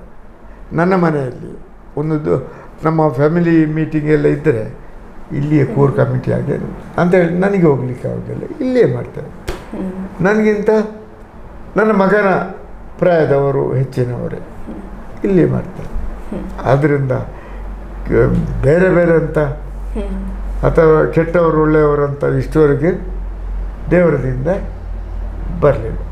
ಓಕೆ ಸರ್, ಇಷ್ಟು ಹೊತ್ತು ನಮ್ಮ ಜೊತೆ ಇದ್ದು ನಿಮ್ಮ ಲೈಫ್ ಜರ್ನಿಯ ಬಗ್ಗೆ ಮಾತನಾಡಿದ್ವಿ, ಹಾಗೆಯೇ ಒಂದಷ್ಟು ವಿಚಾರಗಳನ್ನು ಹಂಚಿಕೊಂಡಿದ್ದೀರಾ. Thank you so much. ಹಾಗೆಯೇ ನಿಮ್ಮ ಆರೋಗ್ಯ ಇನ್ನಷ್ಟು ಉತ್ತಮವಾಗಿರಲಿ. ಇವಾಗ ಆರೋಗ್ಯ ಸಮಸ್ಯೆ ಇದೆ ಅಂತ ಹೇಳಿದ್ರಿ, ದೇವರು ನಿಮಗೆ ಆರೋಗ್ಯವನ್ನು ಕರುಣಿಸಲಿ ಅಂತ ನಾವು ಆಶಿಸ್ತೀವಿ. Thank you so much sir. Thanks. ತುಂಬ ಥ್ಯಾಂಕ್ಸ್. ಇವಾಗ ನಮ್ಮ ಜೊತೆ ವಸಂತ ಸಾಲಿಯಾನವರ ಧರ್ಮಪತ್ನಿ ಇದ್ದಾರೆ. ವಸಂತ ಸರಿ ಯಾವ ರೀತಿಯಾಗಿ ಪ್ರತಿಯೊಂದು ಹೆಜ್ಜೆಯಲ್ಲೂ ಸಕ್ಸಸ್ ಆಗ್ತಾ ಬಂದಿದ್ದಾರೆ, ಜನರಿಗೆ ಹೆಲ್ಪ್ ಮಾಡ್ತಾ ಬಂದಿದ್ದಾರೆ, ಸಮಾಜಮುಖಿಯಾಗಿ ಕೆಲಸಗಳನ್ನು ಮಾಡ್ಕೊಂಡು ಬಂದಿದ್ದಾರೋ ಆ ಪ್ರತಿಯೊಂದು ಹೆಜ್ಜೆಯಲ್ಲಿ ಕೂಡ ಮೇಡಮ್ ಅವರ ಸಹಕಾರ ಕೂಡ ಇದೆ. ಅವ್ರ ಜೊತೆ ಕೂಡ ಮಾತಾಡೋಣ. ನಮಸ್ತೆ ಮೇಡಮ್. ನಮಸ್ತೆ. ವಸಂತ ಸರ್ ಅವರು ನಿಜವಾಗ್ಲೂ ಸಮಾಜದಲ್ಲಿ ಪ್ರತಿಯೊಬ್ಬರು ಕೂಡ ಹೇಳೋವಂಥದ್ದು ಭಾರಿ ಎಡ್ಡೆ ಜನಮಾರ್ರೆ ಅಂತ. ನೀವು ಕೂಡ ಕೇಳಿರ್ಬೋದು, ಇಂಥ ಮಾತನ್ನು ಕೇಳಿರೋವಂಥದ್ದು. ಅವರ ಒಂದು ಲೈಫ್ ಜರ್ನಿ ಹೇಗಿತ್ತು ಅಂತ ಅವ್ರು ಮಾತನಾಡಿದರು. ನೀವು ಕಂಡಂತಹ ವಸಂತ ಸಾಲಿಯಾನ್ ಸರ್ ಬಗ್ಗೆ ಒಂದೆರಡು ಮಾತನ್ನು ಹೇಳೋದಾದರೆ ಏನು ಅಂತ ಹೇಳಿದರೆ, ತುಂಬ ಒಳ್ಳೆಯವರು ಅವರು. ಸಮಾಜ ಸೇವೆಯಲ್ಲಿ ತೊಡಗಿದವರು. ನಾನು ಮದುವೆಯಾಗಿ ಬಂದಂಗೆ ಇನ್ನೊಂದು ನನಗೆ ಮಾತಾಡಲಿಕ್ಕೆ ಸರಿಯಾಗಿ ಆಗೋದಿಲ್ಲ. ಎಷ್ಟು ಬ್ಯುಸಿಯಾಗಿರ್ತಿದ್ರು ಅಂತ. ಬ್ಯುಸಿ ಇದ್ರು ಅವರು. ಬ್ಯುಸಿ ಅಂದರೆ ಬೆಳಗ್ಗೆ ಟೀ ಕುಡಿದು ಹೋದರೆ ಮಧ್ಯಾಹ್ನ ಬರ್ತಾರೆ, ಬಂದರೆ ಮನೆಯಲ್ಲಿ ಅಂತ ಇರುವುದಿಲ್ಲ, ಇಡೀ ತಿರುಗ್ತಾ ಹೋಗ್ತಾರೆ. ತೋಟಕ್ಕೆ ಎಲ್ಲ ತಿರುಗಿ ಬಂದು ರೆಸ್ಟ್ ಮಾಡಿ ಸ್ವಲ್ಪ ಪುನಃ ಹೋಗ್ಲಿಕ್ಕೆ ಇದ್ರೆ ಹೋಗ್ತಾರೆ. ಕಿರಿಕಿರಿ ಮಾಡ್ತಾ ಇದ್ರ, ಕೋಪ ಬರ್ತಾ ಇತ್ತ, ಯಾವಾಗ್ಲೂ ಮನೆಯಲ್ಲಿ ಇರೋದಿಲ್ಲ ಇವರು ಅಂತ? ಇಲ್ಲ, ಹಾಗೇನಿಲ್ಲ, ಹಾಗೇನು ಇಲ್ಲ. ಅಂದ್ರೆ ಮನೆಯನ್ನು ನೋಡ್ತಿದ್ರು, ಹೊರಗೆ ಹೋಗ್ತಿದ್ರು. ಮನೆಯಲ್ಲಿ ನಾನಿದ್ದೆ, ನನ್ನ ನಮ್ಮ ಹೆಂಡತಿ ಮಕ್ಕಳೆಲ್ಲ ಒಟ್ಟಿಗೆ ಇದ್ದೇವೆ ನಾವು. ಅವರು ಸಪೋರ್ಟ್ ಮಾಡ್ತಿದ್ರು ನಮ್ಗೆ, ಎಲ್ಲ ಒಟ್ಟಿಗೆ ಇದ್ರು. ನಾವು ಬೇರೆ ಬೇರೆ ಇದೇನಿರ್ಲಿಲ್ಲ, ಸಪೋರ್ಟ್ ಮಾಡ್ತಿದ್ರು ಒಳ್ಳೆ ರೀತಿಯಲ್ಲಿ. ಹಾಗಾಗಿ ನಮ್ಮ ಮನೆ ಒಳ್ಳೆ ರೀತಿಯಲ್ಲಿ ನಡೀತಿತ್ತು. ಸಮಾಜಮುಖಿ ಕಾರ್ಯಗಳನ್ನ ನೋಡಿದಾಗ ನಿಮ್ಗೆ ಎಷ್ಟು ಖುಷಿ ಆಗ್ತಿತ್ತು ಅಂತ? ತುಂಬಾ ಖುಷಿ ಆಗ್ತಿತ್ತು. ಅಂದ್ರೆ ಒಳ್ಳೆ ಕೆಲಸ ಮಾಡ್ತಾ ಇದ್ದಾರೆ, ಹಾಗಾಗಿ ತುಂಬಾ ಖುಷಿ ಆಗ್ತಿತ್ತು. ನಮ್ಮ ಸಂಸಾರ ದೊಡ್ಡ ಸಂಸಾರ. ಇವರ ಅಕ್ಕ ತಂಗಿ ತಮ್ಮಂದಿರು ಎಲ್ಲರೂ ಒಟ್ಟಿಗೆ ಅವರನ್ನೆಲ್ಲ ಒಳ್ಳೆ ರೀತಿಯಲ್ಲಿ ನೋಡ್ಕೊಳ್ತಿದ್ರು. ಮದುವೆ ಮಾಡಿ ಎಲ್ಲ ಇವರೇ ಕೊಟ್ಟದ್ದು, ತಂಗಿಯನ್ನು ಮತ್ತೆ ಸೊಸೆಯನ್ನು ಎಲ್ಲ. ಫ್ಯಾಮಿಲಿಗೆ ಯಾವ ರೀತಿಯಾಗಿ ಸಪೋರ್ಟಿವ್ ಆಗಿ ಇದ್ರು ಅಂತ, ಪ್ರತಿಯೊಬ್ಬರನ್ನು ಒಂದೇ ರೀತಿಯಾಗಿ ಒಂದೇ ತಕ್ಕಡಿಯಲ್ಲಿ ತೂಗಿಕೊಂಡು ನಡೆಸ್ಕೊಂಡು ಹೋಗ್ತಾ ಇರೋರು ನಮ್ಮ ವಸಂತ್ ಸರ್ ಅವರು. ಹೌದು. ಯಾವ ರೀತಿಯಾಗಿತ್ತು ಫ್ಯಾಮಿಲಿಗೆ ಅವರ ಸಪೋರ್ಟ್? ಒಳ್ಳೆ ರೀತಿಯಲ್ಲಿ ಇತ್ತು. ಅಂದರೆ ಅವರು ಇಲ್ಲಿ ನಾನು ಮದುವೆಯಾಗಿ ಬಂದಾಗ ಇಲ್ಲಿ ನನ್ನ ನಾದಿನಿ ಅತ್ತೆ ಇದ್ರು. ಅವರು ಹಾಗೆ ನಾವು ಒಳ್ಳೆ ರೀತಿಯಲ್ಲಿ ಆವಾಗ ಇದ್ದೇವೆ. ನಾವು ಬಂದಾಗ ತೊಂದರೆ ಇಲ್ಲ, ಅತ್ತೆಯು ಒಳ್ಳೆಯವರೇ, ನಾದಿನಿ ಒಳ್ಳೆಯವರಾಗಿದ್ದರು. ಆಮೇಲೆ ಅವರಿಗೆ ನಾದಿನಿಗೆ ಮದುವೆ ಮಾಡಿಕೊಟ್ರು. ಮತ್ತು ಸೊಸೆ ಇದ್ಲು ಇಲ್ಲಿ, ಅಕ್ಕನ ಮಗಳು, ಅವಳಿಗೂ ಇಲ್ಲೇ ಮದುವೆ ಮಾಡಿಕೊಟ್ಟದ್ದು ಇವರೇ. ತಮ್ಮನ ಹೆಂಡತಿ ಎಲ್ಲ ಇಲ್ಲಿಯೇ ನಾವು ಒಳ್ಳೆ ರೀತಿಯಲ್ಲಿ ಇದ್ದೆವು. ಓಕೆ ಮೇಡಮ್, ಎಷ್ಟು ಹೊತ್ತು ತುಂಬ ಚೆನ್ನಾಗಿ ಮಾತನಾಡಿದ್ರಿ. ವಸಂತಿ ಸರ್ ಅವರ ಬಗ್ಗೆ ಎಲ್ಲರಿಗೂ ಗೊತ್ತಿರೋವಂಥದ್ದು, ತುಂಬ ಚೆನ್ನಾಗಿರುವಂತಹ ವ್ಯಕ್ತಿತ್ವ ಅವರದ್ದು. ಹಾಗೆಯೇ ನೀವು ಪ್ರತಿಯೊಂದು ಹಂತದಲ್ಲಿ ಕೂಡ ಅವರಿಗೆ ಸಪೋರ್ಟ್ ಮಾಡ್ಕೊಂಡು ಬಂದಿದ್ದೀರಾ. ನಿಮಗೂ ಕೂಡ ಒಳ್ಳೆಯದಾಗಲಿ ಅಂತ ನಾವು ಆಶಿಸ್ತೀವಿ. Thank you so much. ವೀಕ್ಷಕರೇ, ಎಷ್ಟು ಹೊತ್ತು ನಾವು ವಸಂತಿ ಸಾಲಿಯಾನ್ ಸರ್ ಜೊತೆ ಮಾತನಾಡಿದ್ವಿ, ಅವರ ಲೈಫ್ ಜರ್ನಿ ಬಗ್ಗೆ ಮಾತನಾಡಿದ್ವಿ. ಸಮಾಜಕ್ಕೆ ಏನಾದರೂ ಒಂದಷ್ಟು ಒಳ್ಳೆಯ ಕೆಲಸಗಳನ್ನು ಮಾಡಬೇಕು ಅನ್ನುವಂಥ ತುಡಿತ ಇದರಿಂದಾಗಿ ರಾಜಕೀಯ ಎಂಟ್ರಿ ಕೊಟ್ಟರು. ಅಲ್ಲಿಂದ ಜನಜಾಗೃತಿ ವೇದಿಕೆಯನ್ನು ಪ್ರಾರಂಭಿಸಿ ಈ ಮೂಲಕ ಒಂದಷ್ಟು ಕುಡಿತದ ಚಟ ಹೊಂದಿರುವಂತಹ ವ್ಯಕ್ತಿಗಳನ್ನು ಬಿಡಿಸಿ ಸುಂದರವಾಗಿರುವಂತಹ ಜೀವನವನ್ನು ಅವರಿಗೆ ರೂಪಿಸುವಂಥ ರೀತಿಯಲ್ಲಿ ಮಾಡಿಕೊಟ್ರು. ಎಸ್, ವ್ಯಕ್ತಿಗಳು ತುಂಬ ದೊಡ್ಡದು ಯಾವಾಗ ಆಗೋದು ಅಂತ ಹೇಳಿದರೆ, ನಾವು ಮಾಡಿರುವಂಥ ಕೆಲಸಗಳನ್ನು ಯಾವುದನ್ನು ಕೂಡ ಹೇಳಿಕೊಳ್ಳದೆ ಅದನ್ನು ಸುದ್ದಿ ಇಲ್ಲದೆ ಅದು ಸದ್ದು ಮಾಡೋ ರೀತಿಯಲ್ಲಿ ಮಾಡ್ತಾರಲ್ಲ, ಆಗ ವ್ಯಕ್ತಿಗಳು ತುಂಬ ದೊಡ್ಡವರು ಅಂತ ಅನಿಸ್ತಾರೆ. ನಮಗೆ ವಸಂತಿ ಸಾಲಿಯಾನ್ ಸರ್ ಕೂಡ ಆ ಒಂದು ಲೀಸ್ಟಲ್ಲಿ ಸೇರ್ಪಡೆಯಾಗ್ತಾರೆ. ಇವತ್ತು ನಾವು ಅವ್ರ ಜೊತೆ ಮಾತನಾಡಿ ನಮಗೆ ಕೂಡ ತುಂಬ ಖುಷಿಯಾಗಿದೆ. ಎಸ್, ಇದಾಗಿತ್ತು ಈ ಹೊತ್ತಿನ ವಿಶೇಷ. ನೋಡ್ತಾ ಇರಿ ಸುದ್ದಿ ನ್ಯೂಸ್.